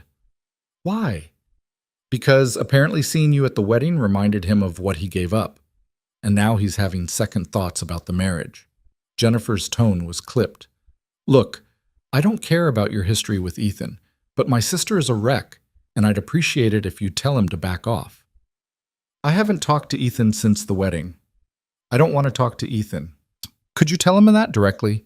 Because right now he's convinced himself that you came to the wedding to win him back or something equally delusional. Clara felt a headache building. I'll handle it. Thank you. And for what it's worth, you dodged a bullet. He's not worth the drama. After Jennifer hung up, Clara sat staring at her phone. She should have felt vindicated. Ethan was having regrets. The tables had turned. Instead, she just felt tired and annoyed that he was inserting himself back into her life when she'd finally moved on. She called him. He answered on the second ring. Clara, we need to talk, and not over the phone. Can you meet me tomorrow? There was a pause. Where? The coffee shop on 5th and Main, 2 o'clock. I'll be there. Clara hung up before he could say anything else. She didn't tell Adrian about the call. Didn't tell anyone. This was something she needed to handle herself. The next day she arrived at the coffee shop early, ordered a latte she didn't drink, and waited. Ethan showed up 10 minutes late, looking harried. His tie was loose, his hair uncombed. He'd always been meticulous about his appearance. This version of him looked wrong. Thanks for meeting me, he said, sliding into the seat across from her. Your wife's sister called me. Said you've been bothering Vanessa about me. Ethan had the decency to look embarrassed. I just wanted to know if you were okay. If you were seeing anyone. Why? Because I can't stop thinking about you. About us. About how I made the biggest mistake of my life. Clara laughed. She couldn't help it. You're joking. I'm not. Seeing you at the wedding, you looked so different, so confident, like you'd moved on completely. And I realized what I'd lost. You realized what you lost 3 years ago, Ethan. You just didn't care enough to do anything about it. I cared. I was scared. My family, your family is still your family. Your wife is still your wife. Nothing's changed except that you've suddenly decided the grass was greener on the other side. Clara leaned forward. I'm going to make this very simple. I don't want you back. I don't want to be your midlife crisis or your what if. I've moved on, completely, and you need to do the same. There's someone else. It wasn't a question. Clara didn't owe him an explanation, but she found herself giving one anyway. There is. Someone who sees me, who doesn't need me to be less so he can be more. Someone who challenges me instead of trying to change me. Ethan's jaw clenched. Does he know you're broken? The words landed like a slap. Clara felt herself go cold. Excuse me? Come on, Clara. You were a mess when we were together. Always worried you weren't good enough. Always trying so hard to fit into my world. That's not someone who's whole. That's someone who's broken and looking for someone to fix them. Clara stood. You're right about one thing. I was broken, but not because there was something wrong with me. Because I was with someone who made me believe I needed to be less to be loved. And you know what? I'm not broken anymore. I'm just done with you, sus. She walked out before he could respond. Her hands were shaking, her eyes burning, but she didn't cry. Wouldn't give him that. By the time she got back to her apartment, the anger had faded into something quieter, sadder. Adrian called an hour later. "Where are you?" "Home." "Why?" "Because Linda said you left early and you looked upset." "What happened?" Clara told him. All of it. Ethan's call, Jennifer's request, the coffee shop confrontation. "Why didn't you tell me?" Adrian's voice was tight. "Because I needed to handle it myself. To prove I could." "And did you?" "Handle it." "I think so. But he said something that stuck with me." Clara paused. "He said I was broken, that I was just looking for someone to fix me." "He's an idiot." "But what if he's right? What if I'm just replacing one dependency with another?" Adrian was quiet for a moment. "Do you feel broken?" Clara thought about it, really thought about it. "No, I feel like I'm building myself, like I'm becoming someone I actually like." "Then he's wrong, and you know it." Adrian's tone softened. "I'm coming over." "You don't have to." "I'm coming over. Unlock your door." He arrived 20 minutes later with takeout and determination. They ate on her couch, Clara curled against his side, grateful for his solid presence. "Thank you," she said, "for not trying to fix this, for just being here." "I can't fix you," Adrian said. "You're not broken. You're just figuring it out, same as me." Clara tilted her head up, kissed him slow and soft. "I love you." The words slipped out before she could stop them. Adrian went still. "You don't have to say it back," Clara said quickly. "I just needed to say it, needed you to know." Adrian's hand came up, cupping her face. "I love you too, and that terrifies me more than anything else in my life." "Good. We can be terrified together." They made love that night, unhurried and real. No performance, no walls, just them, honest and vulnerable and completely present. Afterward, lying tangled together in Clara's small bed, Adrian said, "Move in with me." Clara propped herself up on one elbow. "What?" "Move in with me. Your lease is up next month anyway. Jess is going to move in with her girlfriend. It makes sense." "It makes sense, or you want me there?" "Both." Adrian pulled her back down. "I want you there. I want to wake up with you, fall asleep with you, build something real." Clara's heart hammered. It was too fast, too much. Everything her cautious brain screamed was a bad idea. "Okay," she said. "Okay?" "Okay, I'll move in with you, but I'm keeping some of my terrible furniture. Your place needs character." Adrian laughed, the sound rumbling through his chest. "Deal." Clara closed her eyes, breathing in this moment, this choice, this terrifying, exhilarating leap into the unknown. For the first time in years, she wasn't scared of falling.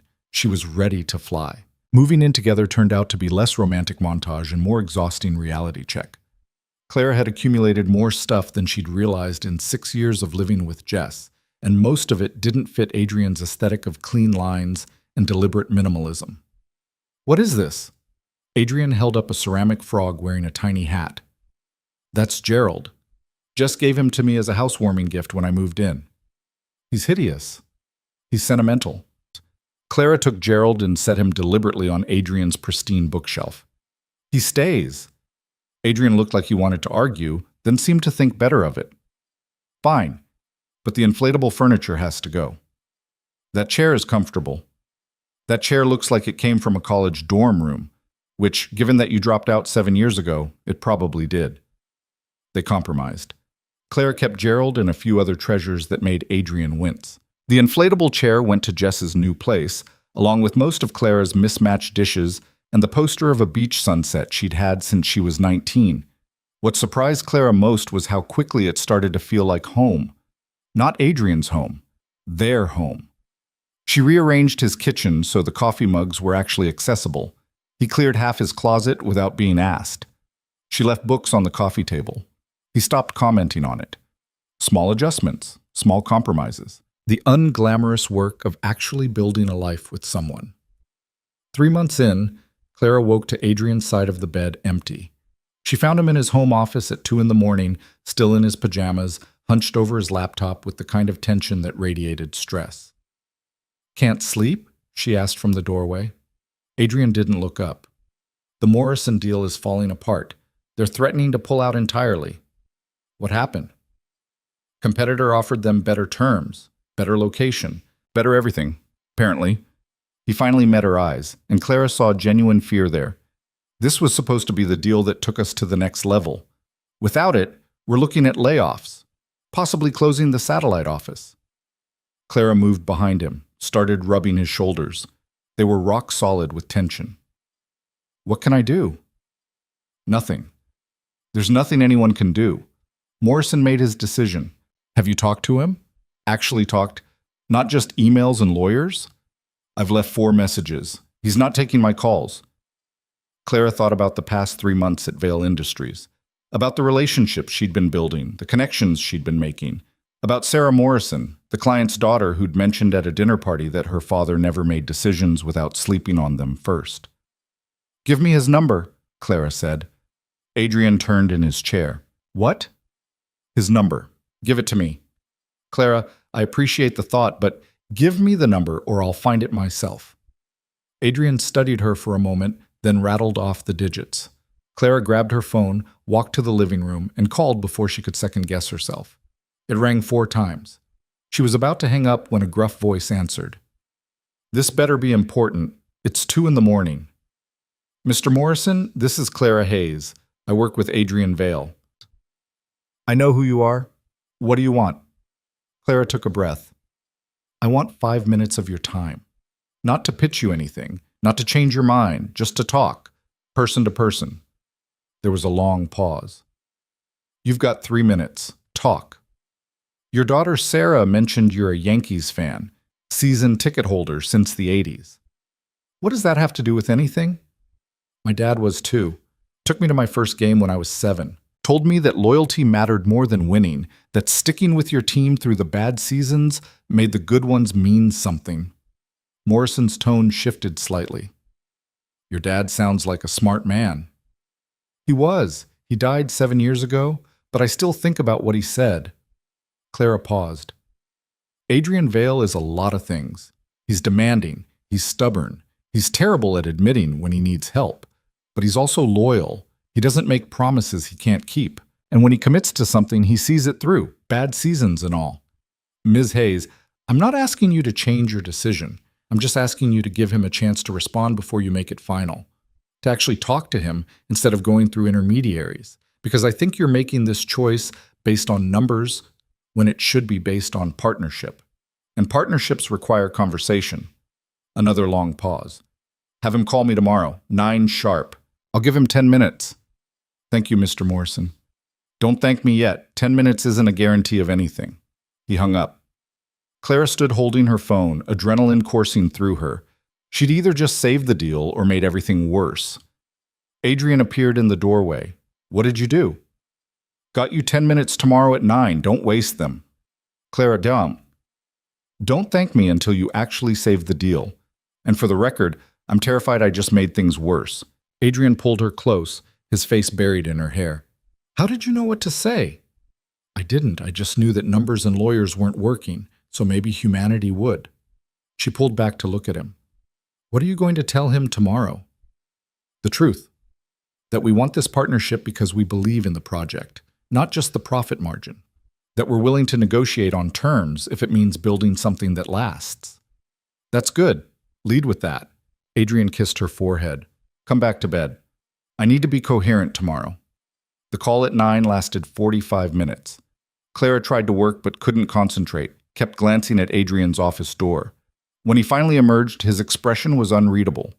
Well, she asked. He's giving us another week to match the competitor's offer, and he wants you at the next negotiation.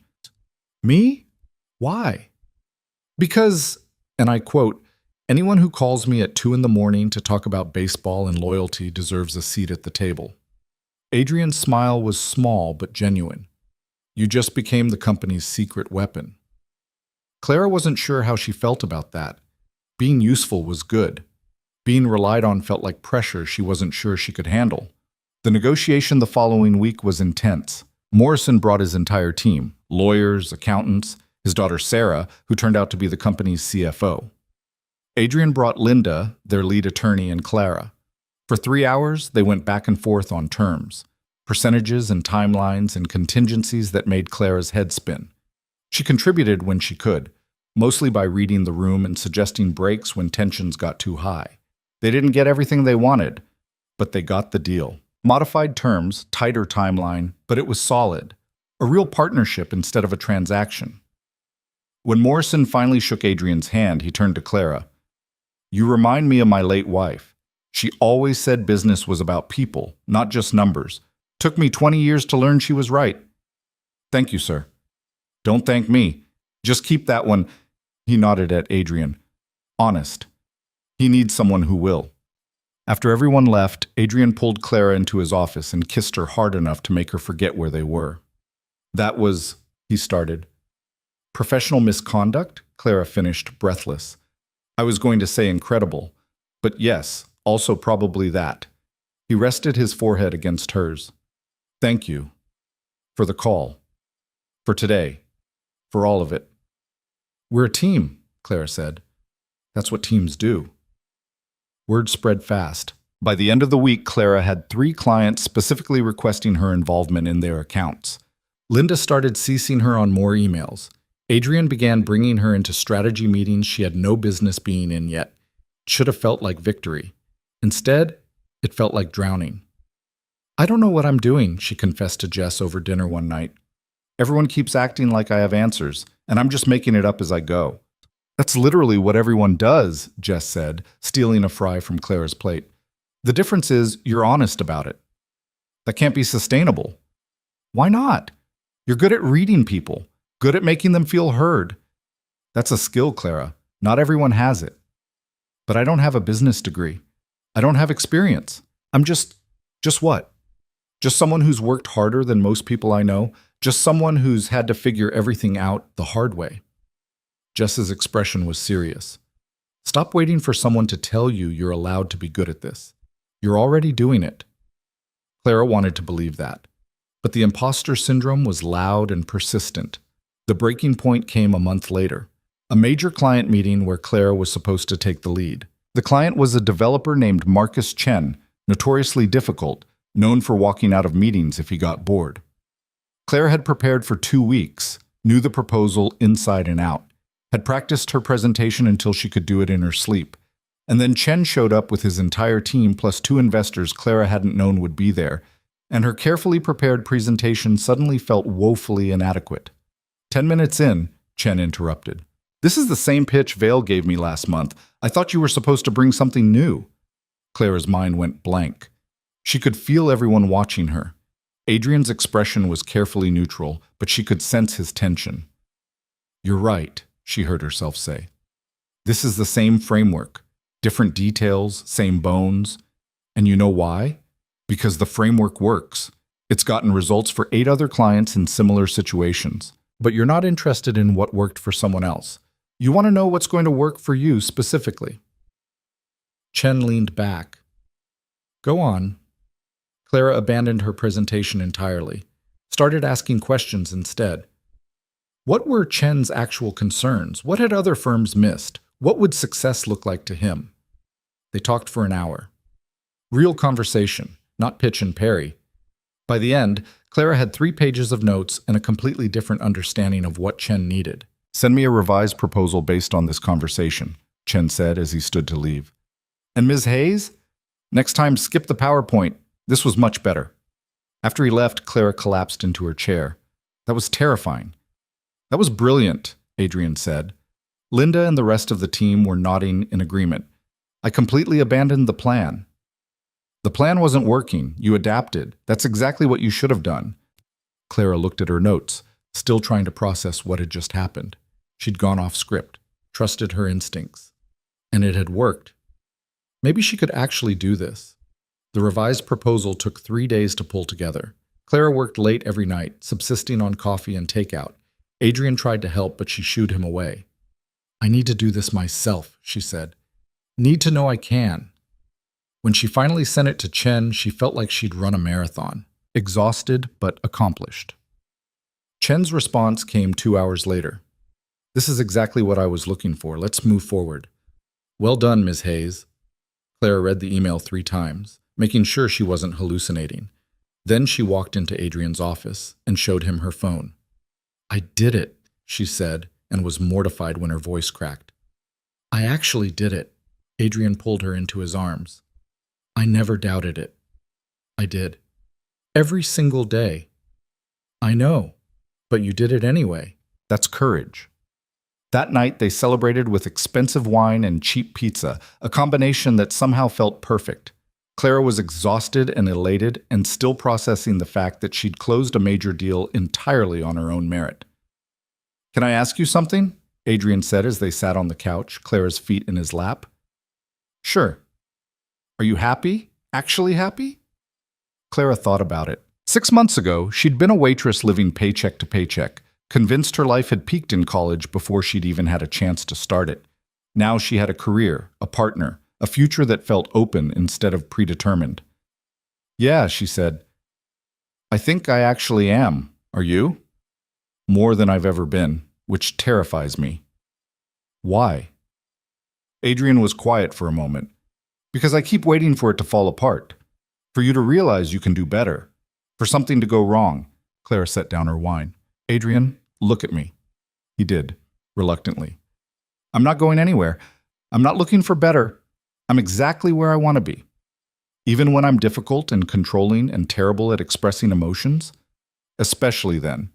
Because you're also honest and loyal, and you push me to be better. And because I love you, all of you, even the parts you think are too broken to love. Adrian's eyes were suspiciously bright. I don't deserve you. Probably not. But you're stuck with me anyway. They made love that night with a tenderness that felt different from before.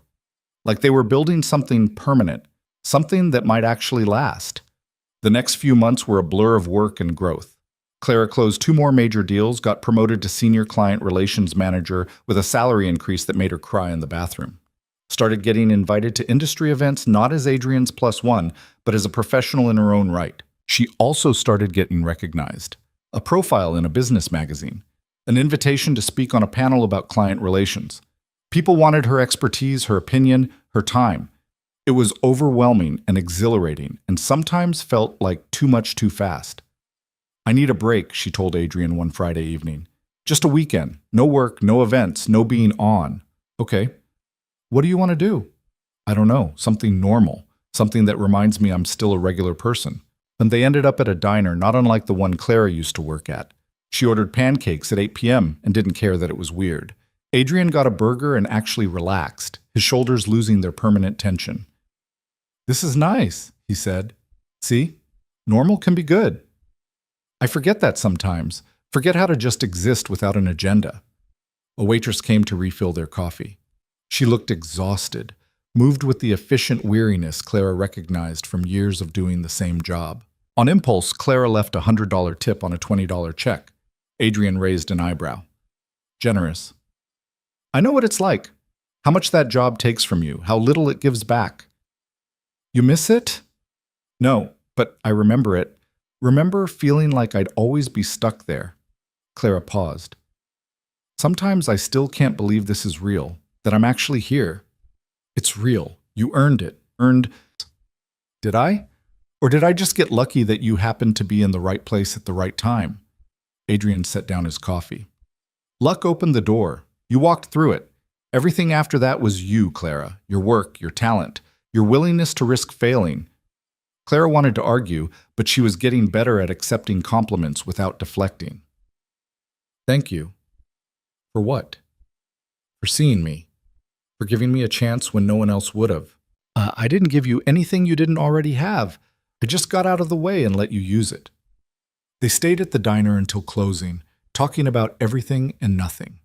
When they finally left, Clara felt more grounded than she had in weeks.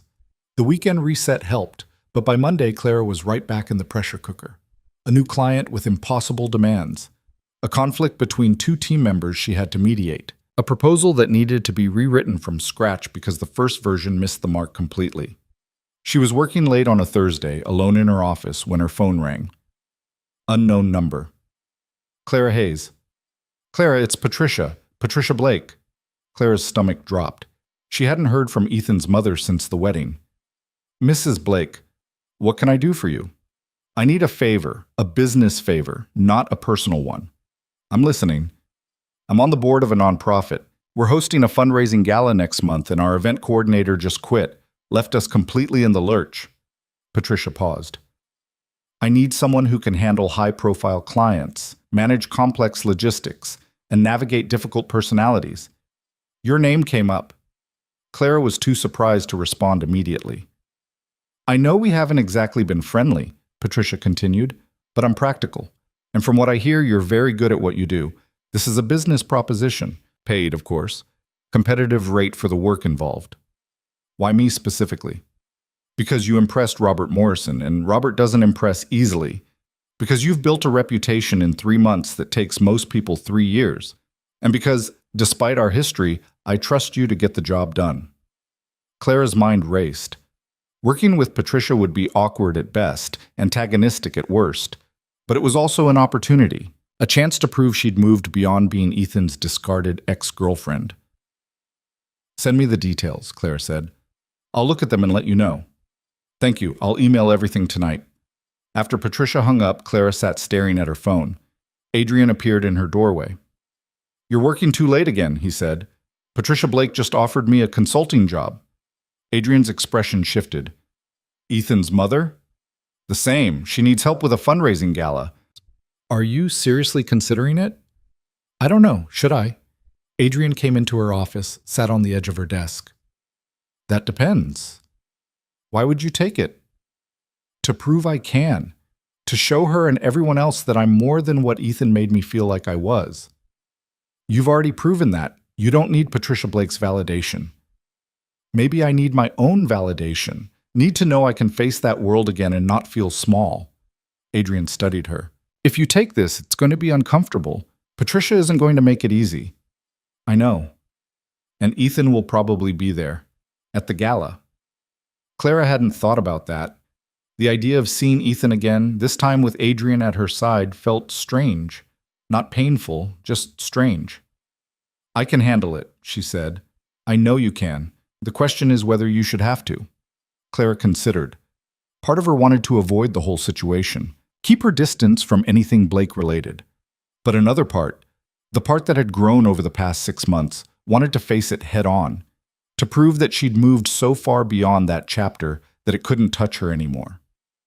I'm going to do it, she decided, but on my terms. Professional, boundaries, and I'm not doing it to prove anything to them. I'm doing it because it's a good opportunity and I can handle it. Adrian smiled. That's my girl. Clara spent the weekend reviewing Patricia's materials. The gala was massive. 500 guests, silent auction, sit-down dinner, entertainment.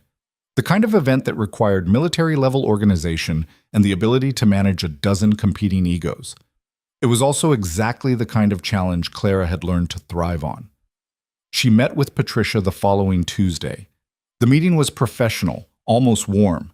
Patricia outlined expectations, budget, timeline. Didn't mention Ethan once. I appreciate you doing this, Patricia said as they wrapped up. I know our history is complicated. This is business, Clara said. History doesn't enter into it. Fair enough. Patricia stood. For what it's worth, you've done well for yourself. Better than I expected. It wasn't quite an apology, but coming from Patricia Blake, it was close. Clara threw herself into planning the gala. It was exhausting work on top of her regular job, but she loved the challenge, loved proving she could juggle multiple high-stakes projects and excel at all of them. Adrian helped where he could, but mostly stayed out of her way. He understood she needed to do this herself. 2 weeks before the gala, Clara was finalizing seating arrangements when Ethan called. I heard you're coordinating the event, he said without preamble. I am. That's unexpected. Is it? I'm good at my job, Ethan. Your mother recognized that. I didn't mean... He sighed. Can we talk? In person. Just for a few minutes? Clara almost said no, then decided that maybe one final conversation would close the door completely. Fine. Coffee tomorrow. Same place as last time. 30 minutes. That's it. Thank you. She told Adrian about the meeting. He didn't look happy, but didn't argue. Want me to come with you? He offered. No, this is something I need to do alone. Ethan looked worse than he had at their last meeting, thinner, tired. Vanessa had filed for divorce, he told Clara. The marriage had lasted 6 months. I'm sorry, Clara said, and meant it. I'm not. It was a mistake from the start. Marrying her, I mean. I did it for all the wrong reasons. And you're telling me this why? Ethan met her eyes. Because I want you to know I regret it. All of it. How I handled things with you. The choices I made. The person I was. Okay, I accept your regret. Is that all? Don't you want to know if I still have feelings for you? No, because it doesn't matter. I've moved on, Ethan, completely. What we had is over. It's been over for years. Because of Adrian Vale? Clara stood. Because of me. Because I finally figured out that I deserve someone who chooses me, consistently, without conditions. Adrian happens to be that person, but even if he wasn't, I still wouldn't go back to you. Clara, we're done. This conversation, this history, all of it. I'll see you at the gala, and after that, I'd appreciate it if you'd stop reaching out. She left before he could respond. Felt lighter, somehow. Like she'd finally set down a weight she'd been carrying for years. The gala was perfect. Clara had orchestrated every detail, managed every crisis, smoothed over every conflict. When the night finally arrived, everything ran like clockwork. She wore a deep blue dress that Adrian had picked out, her hair styled by Patricia, her confidence genuine. She moved through the crowd not as Ethan's ex, but as Clara Hayes, successful professional, someone who belonged in this world on her own merit. Ethan was there with his mother. He looked at Clara once across the room. She nodded politely and turned her attention back to her conversation. That was all he got. A polite acknowledgement. Nothing more. At the end of the night, after all the guests had left and the cleanup crew was packing up, Patricia found Clara. This was flawless, she said. Better than flawless. You've got a real talent for this. Thank you. I mean it. If you ever decide to branch out on your own into event planning or consulting, I have a dozen people who would hire you in a heartbeat. Clara filed that information away. She hadn't thought about branching out, but the seed was planted. Adrian picked her up at midnight. Clara collapsed into the passenger seat, exhausted and triumphant. How'd it go? He asked. Perfect. It was perfect. I never doubted it. Adrian pulled into traffic. Ready to go home? Home. The penthouse didn't feel like Adrian's place anymore. It felt like theirs. Their books mixed on the shelves, her coffee mug next to his in the kitchen, their lives intertwined in 100 small ways. Yeah, Clara said. Let's go home. 6 months after the gala, Clara sat in a conference room that still smelled like fresh paint, watching her business partner argue with a contractor about wall colors. The space was small, just 3 rooms in a building that had seen better decades. But it was hers. Theirs, technically. She'd gone into business with Sarah Morrison, Marcus Chen's CFO daughter, who'd turned out to be brilliant at operations and terrible at client relations. I don't care if beige is cheaper, Sarah was saying. We agreed on gray, light gray, professional gray, not whatever this sad oatmeal situation is. The contractor looked exhausted. Ma'am, I've repainted this room twice already. Then 3rd time's the charm, gray, like we discussed, like the sample I approved. Clara intervened before Sarah could make the man cry. We'll take a look at new samples tomorrow. For now, let's call it a day. We've all been here since 6 a.m. The contractor fled. Sarah collapsed into one of the chairs they'd assembled that morning from a box. I'm too demanding, aren't I? You're particular. There's a difference. My ex-husband used to say I was impossible to please. Your ex-husband was an idiot who didn't appreciate that you have standards. Clara sat next to her. The walls will be fine, even if they're beige. They're not going to be beige. I refuse to start a business in a beige office. We're making a statement. Clara smiled. This partnership had been Sarah's idea, floated casually over drinks after the Morrison deal closed. What if they went into business together? Consulting, event management, client relations, all the things they were good at, but on their own terms. Clara had said no at first. Too risky. Too scary. She had a good thing at Vale Industries, stability, a salary she could count on. But the idea had burrowed into her brain. What if she could build something of her own? Not Adrian's company or someone else's vision, but hers. Adrian had been supportive when she'd finally brought it up. Encouraging, even. Though Clara suspected he'd miss having her in the office every day. They'd gotten used to stolen moments between meetings, lunch breaks that turned into strategy sessions, the ease of working together. "You're sure about this?" he'd asked the night before she gave her notice. "No, I'm terrified, but I think I need to try." "Then try. I'll still be here either way." Leaving Vale Industries had been harder than Clara expected. Linda had hugged her, which Linda never did. The team threw her a party. Even Marcus Chen sent flowers with a card that read, "Don't be a stranger." Now, 3 months later, the business was real. Hayes Morrison Consulting. They had 5 clients, 2 employees, and more work than they could handle. It was chaos, and Clara loved every minute of it. Her phone buzzed. A text from Adrian. "Dinner tonight? I'm cooking." Clara. "You don't cook." Adrian. "I'm ordering in and plating it nicely." "Close enough." Clara. 7:30. "Don't burn the apartment down." Sarah glanced over. "Date night?" "Something like that." "You two are disgustingly functional. You know that?" "We have our moments." "I've seen you have exactly one fight, and it was about whether to alphabetize the spice rack. That's not a real fight." Clara laughed. "We fight. We're just boring about it." That wasn't entirely true. She and Adrian had their conflicts, about boundaries, about work-life balance, about his tendency to try to solve her problems instead of just listening. But they'd gotten better at navigating them, at speaking up before resentment built, at actually talking instead of assuming. It wasn't perfect, but it was real, which Clara had learned mattered more than perfect. She left the office at 6, stopped by the apartment she'd technically moved out of but still had a key to, and found Jess packing boxes. "You're really doing this?" Clara asked. "Rachel proposed. I said yes, we're getting a place together." Jess taped up another box. "Who knew domestic bliss was my thing?" "I'm happy for you." "Liar. You're going to miss having someone to complain to about Adrian." "I don't complain about Adrian." "You absolutely do." "He reorganized my closet by color.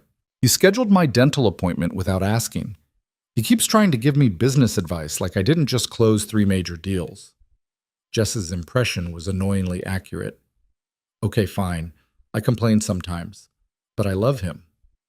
"I know you do. That's what makes the complaining so entertaining." Jess paused her packing. "Seriously, though, are you happy? Like, actually happy?" Clara thought about it. A year ago, she'd been a waitress convinced her best days were behind her. Now she owned a business, lived with a man who challenged her daily, and had a future that felt open instead of predetermined. "Yeah," she said. "I really am. Scared sometimes, overwhelmed often, but happy." "Good. Because you deserve it, even if Adrian is controlling about spice racks. He's not controlling, he's organized." "Same thing." Jess threw a pillow at her. "Now get out. I have packing to do, and you're distracting me." Clara arrived at the penthouse at 7:15 to find Adrian in the kitchen, cursing at takeout containers. "What's wrong?" she asked. "They forgot the spring rolls. I specifically ordered spring rolls." "Adrian, we have an entire feast here. We don't need spring rolls." "But I wanted spring rolls." He looked genuinely distressed, which was ridiculous and endearing in equal measure. Clara kissed him. "I'll survive without spring rolls. Come on, let's eat before everything gets cold." They settled on this couch with plates balanced on their laps, a habit that had horrified Adrian initially, but he'd learned to tolerate. Clara told him about the beige wall crisis. He told her about a deal that was giving him headaches. It was ordinary, comfortable, the kind of evening Clara used to think would bore her, but had learned to treasure. "I have something for you," Adrian said after they'd finished eating. "It's not my birthday." "I know, but I saw this and thought of you." He handed her a small wrapped box. Inside was a vintage business card holder, silver with delicate engraving. Claire's initials on one side, a quote on the other. She believed she could, so she did. "It's cheesy," Adrian said quickly. "If you hate it, I love it." Claire's throat was tight. "It's perfect. Patricia mentioned you were using a rubber band to hold your cards. That seemed insufficient." "You talked to Patricia about me?" "She called to offer you another consulting job. I may have mentioned the rubber band situation." Adrian looked embarrassed. "And she may have helped me pick this out." Clara started laughing. "You and Ethan's mother are now conspiring on gifts for me. This is the weirdest timeline." "She's not as terrible as I thought, still formidable, but she respects you." The feeling's mutual. Clara tucked the card holder carefully back in its box. Thank you. Really. You're welcome, Adrian pulled her closer. How's the business actually going, beyond the wall color drama? Good. Scary. We're meeting with a potential investor next week who wants to expand our services. Corporate training, team building, that kind of thing. That's ambitious. That's terrifying. We've been in business for 3 months. What if we expand too fast and crash? What if you don't expand and regret playing it safe? Clara rested her head on his shoulder. When did you become the voice of risk-taking? Since I met someone who taught me that playing it safe isn't always the same as being smart. Adrian kissed the top of her head. You'll figure it out. You always do. The investor meeting went well. Too well, actually. The woman, Catherine Walsh, wanted to invest $500,000 for a 40% stake in the company. Life-changing money, but also life-changing loss of control.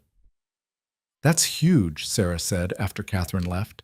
That's game-changing huge. That's also giving up almost half our company to someone we just met. But think what we could do with that capital. Hire more people, get a real office, actually market ourselves instead of relying on word of mouth.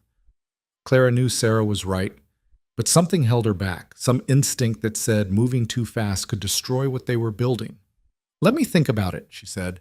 She spent the weekend running numbers, making lists, talking it through with Adrian, who carefully avoided telling her what to do. By Monday, she had her answer. I want to counteroffer, she told Sarah. $250,000 for 20%. We keep majority control. Slower growth, but sustainable. Sarah studied her. You're sure? No, but I think it's right. Catherine accepted the counteroffer. Clara signed the papers with shaking hands, feeling like she'd just made either the best or worst decision of her life. How does it feel? Adrian asked that night. Like I just bet everything on myself. Terrifying. But you did bet on yourself. That's progress. He was right. A year ago, Clara wouldn't have had the confidence to even start a business, let alone negotiate with investors. She was changing, growing, becoming someone she actually liked. The growth spurt came with growing pains. The company expanded faster than Clara anticipated. They hired 3 new employees, moved to a bigger office with properly gray walls, started taking on corporate clients that required travel and long hours.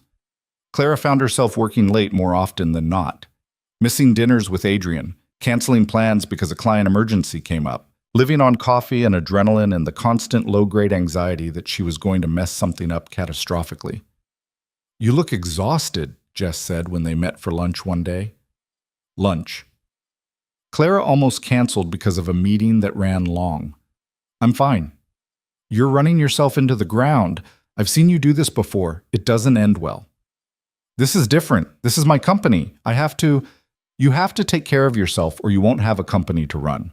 You'll have a breakdown and a business partner who's furious you left her to handle everything alone. Clara wanted to argue. Couldn't. Because Jess was right. She was falling into old patterns, proving her worth through exhaustion, equating busy with successful. I don't know how to do this, Clara admitted. How to build something big without sacrificing everything else. You learn. You set boundaries. You trust other people to handle things. Jess paused. And you stop trying to prove you deserve success. You already proved that. Now you just have to sustain it. That conversation stuck with Clara. She started delegating more, trusting her team, leaving the office at reasonable hours instead of staying until midnight. It felt wrong at first, like she was being lazy or irresponsible, but the business didn't collapse. In fact, it ran smoother when she wasn't micromanaging every detail. Adrian noticed the change. You seem lighter. I'm trying to not work myself to death. Radical concept. Very radical. I'm proud of you. They were learning each other's rhythms. When to push, when to back off, when to offer advice, when to just listen. It wasn't always smooth. There were still nights when Clara came home frustrated, and Adrian tried to fix it instead of just letting her vent. Still moments when his need for control clashed with her need for autonomy. But they were trying, actually trying, which Clara had learned was more valuable than being naturally compatible. 8 months after starting the business, Clara got a call that changed everything. Ms. Hayes, this is Diana Fletcher from Fletcher Consulting Group. Clara's stomach dropped. Fletcher was one of the biggest consulting firms in the country. National presence, celebrity clients, the works. How can I help you, Ms. Fletcher? I've been watching your company, impressed by what you've built in such a short time. I'd like to make you an offer. The offer was staggering. Fletcher wanted to acquire Hayes Morrison Consulting, absorb it into their larger operation. Clara and Sarah would become partners in the parent company, keep their team, expand their reach exponentially. The money being offered was life-changing. Set for life money. Never have to worry again money. I need to discuss this with my partner, Clara said. Sarah's response was immediate. We should seriously consider this. You want to sell? I want to hear them out. This could be everything we've worked for. They spent 2 weeks in negotiations. Fletcher was offering not just money, but resources, connections, stability, everything a small business could want. But something felt off to Clara. The more she talked to Fletcher's team, the more she realized they didn't care about the business she and Sarah had built. They cared about the client list, the reputation, the assets they could strip and redistribute. Hayes Morrison would cease to exist except as a name on letterhead. I can't do it, Clara told Sarah after their 5th meeting with Fletcher's lawyers. Clara, this is 7 figures. This is everything. This is selling the thing we built so someone else can profit from our work. That's not everything. That's giving up. Sarah looked frustrated. Not everyone gets an offer like this. We'd be stupid to walk away. Then I'm stupid, but I'm not selling. The argument that followed was the worst they'd had. Sarah accused Clara of being naive, of letting pride get in the way of smart business. Clara accused Sarah of selling out, of forgetting why they'd started this in the first place. They didn't speak for 3 days. Clara agonized over whether she'd made the right call, whether her pride was destroying a partnership and an opportunity. On the 4th day, Sarah showed up at Clara's apartment. I've been thinking, Sarah said, about why I wanted to sell, and I realized I was scared we'd fail on our own, scared that this success was temporary and we should cash out while we could. I'm scared too, Clara admitted, every single day, but I'd rather fail on my own terms than succeed on someone else's. Sarah smiled. That's very inspiring and also possibly insane. Probably both. I'm in. We tell Fletcher no. We keep building. And if we crash and burn, at least it'll be our crash and burn. They called Fletcher that afternoon and declined the offer. Clara half expected to feel regret. Instead, she felt relief. And certainty that she'd made the right choice. Adrian's response when she told him was unexpected. You turned down that much money? You think I made a mistake. I think you made a choice, one I probably wouldn't have made, but I'm not you. Are you disappointed? In what? That you chose building something meaningful over cashing out? That you trusted your gut even when it went against conventional wisdom? Adrian pulled her close. I'm the opposite of disappointed. A year into running the business, Clara finally felt like she knew what she was doing. Not perfectly. She still made mistakes, still had moments of crushing self-doubt. But she'd learned to trust herself, to believe she belonged in the rooms she walked into. Hayes Morrison had 15 employees now, offices in 2 cities, a waiting list of clients. Clara had been featured in 3 business magazines and invited to speak at a conference about entrepreneurship. She'd come a long way from spilling coffee on strangers. The 2nd anniversary of meeting Adrian fell on a Tuesday. He took her to the same diner where they'd had their normal evening a year earlier. Sentimental, Clara teased. Practical. Their pancakes are still the best in the city. They ordered the same things they had that first night.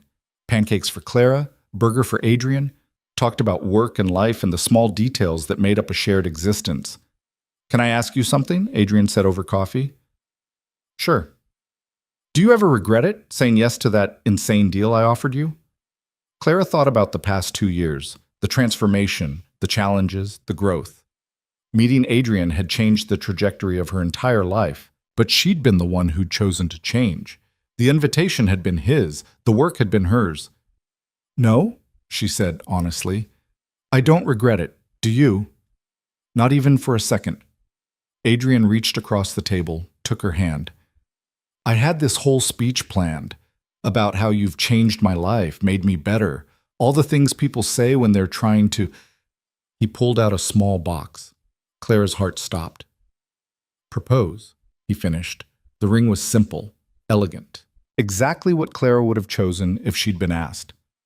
I know we haven't talked about this, Adrian continued, and I know you value your independence, and I know rings are heteronormative symbols of patriarchal ownership or whatever, but I love you, and I want to build a life with you, officially, if you're interested. Clara started laughing. Couldn't help it. That's the worst proposal I've ever heard. I'm nervous. I've never done this before. You're doing fine. Clara looked at the ring, then at Adrian. Ask me properly. Adrian slid out of the booth, got down on one knee in the middle of the diner. Several people turned to watch. Clara Hayes. You're difficult and stubborn, and you never let me get away with anything. You challenge me every single day. You've made my life infinitely more complicated and infinitely better. Will you marry me? Clara pretended to think about it. That's better. Still not great, but better. Is that a yes? That's a yes. Adrian kissed her right there in the diner. People applauded. The waitress brought them free pie. It was cheesy and perfect and exactly right. Driving home, Clara kept looking at the ring, kept processing the fact that she was engaged, that she was building a future with someone who saw all her complicated parts and wanted them anyway. Second thoughts? Adrian asked, catching her staring. No, just thinking about how different my life is from what I thought it would be. Better or worse? Different, but good different. Planning a wedding while running a business turned out to be its own special kind of chaos. Clara wanted something small and simple. Adrian kept agreeing to small and simple, then suggesting things that were decidedly neither. A string quartet isn't small, Clara said after catching him researching musicians. It's 4 people. That's small. Adrian. Fine. No string quartet. But we're having decent food. I refuse to serve my friends chicken that tastes like cardboard. They compromised. Small ceremony, just family and close friends. Nice food, but not excessive. Clara wore a dress that cost less than Adrian wanted to spend, but more than she'd ever spent on clothing. Adrian wore a tux and looked uncomfortable and handsome in equal measure. Jess was Clara's maid of honor. She cried through the entire ceremony, which was hilarious given that she'd claimed she didn't believe in marriage. You're a hypocrite, Clara whispered as they lined up to walk down the aisle. Shut up. This is beautiful. You're beautiful. I'm allowed to have feelings.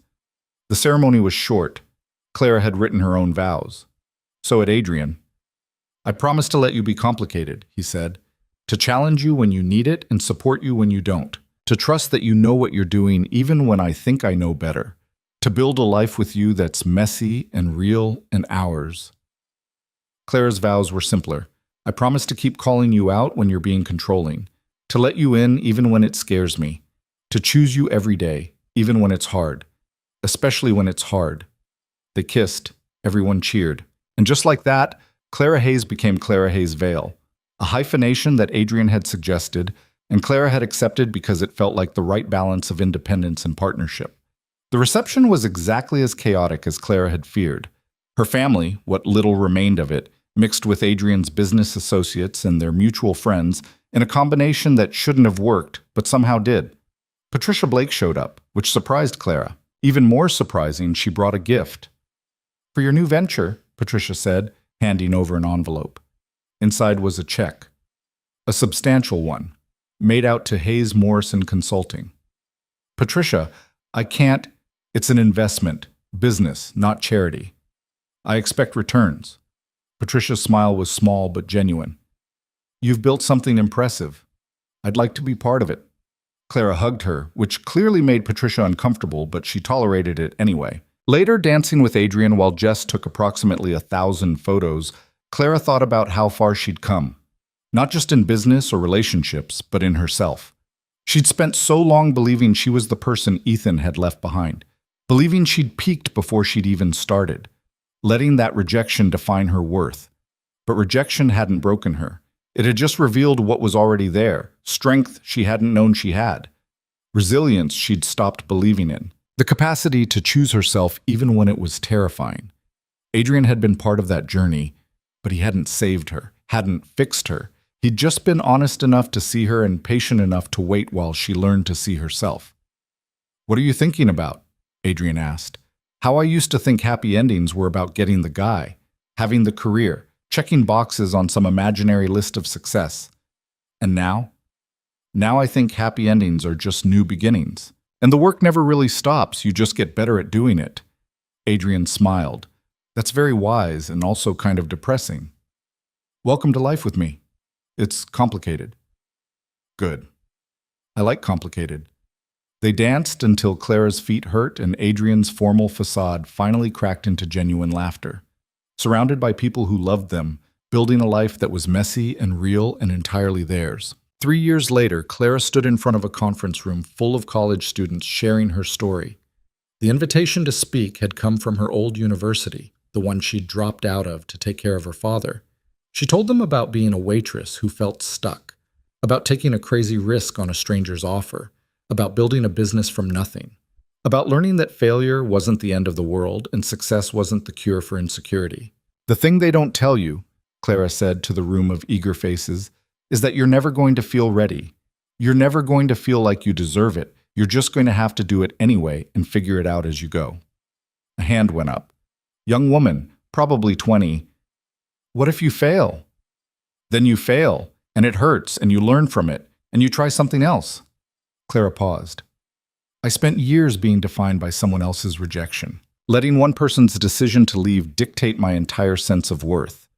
And you know what I learned? Other people's opinions of you, even people you love, are just their opinions. They're not facts. They're not destiny. After the talk, several students approached her with questions. One of them, a girl who reminded Clara painfully of her younger self, asked, "How do you know when to take a risk?" Clara thought about the wedding invitation that had started everything. The decision to say yes to Adrian's insane proposal. The choice to start a business, to turn down the acquisition, to keep building even when it was scary.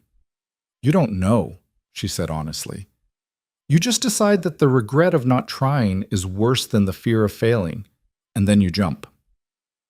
Driving home, Clara called Adrian. He was in Seattle for a business trip, wouldn't be back until tomorrow. How'd the talk go? He asked. Good. Weird. I kept thinking about how surreal this all is. Which part? All of it.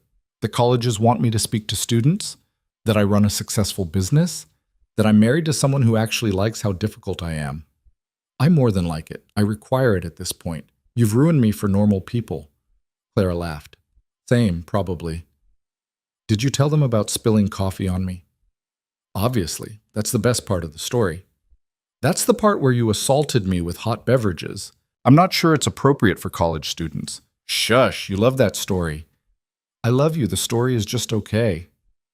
Clara pulled into the driveway of the house they'd bought 6 months ago. Not the penthouse anymore, but a real house with a yard and room to grow. Room for the life they were building. Inside, she poured herself a glass of wine and sat on the back porch, looking at the city lights in the distance. Her phone buzzed with a text from Sarah. Fleming, account signed. We're officially too successful.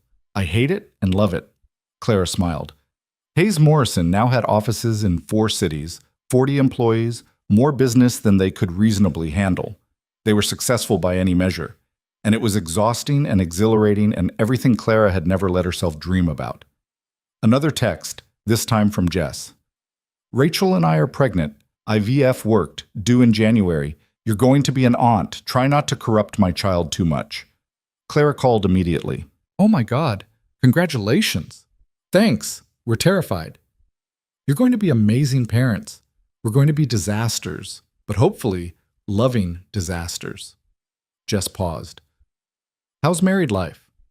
Good, normal. We had a fight this morning about whether to get a dog. Who won? Nobody yet. We're at an impasse. My money's on you. You always win the important fights. After they hung up, Clara sat with the quiet. Thought about all the people she'd been. The invisible waitress, the discarded girlfriend, the woman who'd taken an insane risk and somehow made it work. She wasn't perfect. Still had moments of crushing self-doubt. Still sometimes felt like an imposter in her own life. Still struggled with boundaries and delegation and the constant low-grade anxiety that she was one mistake away from losing everything. But she was trying. Actually trying. Building a life that was hers. Making choices based on what she wanted, not what she thought she should want. Learning that happiness wasn't about checking boxes or meeting expectations. It was about showing up honestly, failing sometimes, trying again. Her phone rang. Adrian calling back. I forgot to tell you something, he said. What? I'm proud of you, for the talk, for everything, for becoming exactly who you're supposed to be. Clara felt her throat tighten. I'm still figuring out who that is. I know, but you're doing it. That's what matters. They talked for another 20 minutes about nothing important. About Adrian's meeting, about whether they should get a dog, about what to have for dinner when he got home tomorrow. The mundane details that made up a life shared. And when Clara finally went inside, locking the door behind her, she felt something she'd been chasing for years without knowing how to name it. Not happiness, exactly. Happiness was too simple, too clean for the complicated reality of actually living. What she felt was peace. The messy, imperfect peace of knowing she was exactly where she was supposed to be. Not because it was perfect, but because it was real. Because she'd chosen it. Because every difficult choice and terrifying risk had led her here, to this life she'd built from nothing but courage and stubborn refusal to stay small. The wedding invitation that had started it all was still in a drawer somewhere, a relic of a different life. Clara didn't need it anymore. Didn't need the reminder of what she'd survived or who she'd been.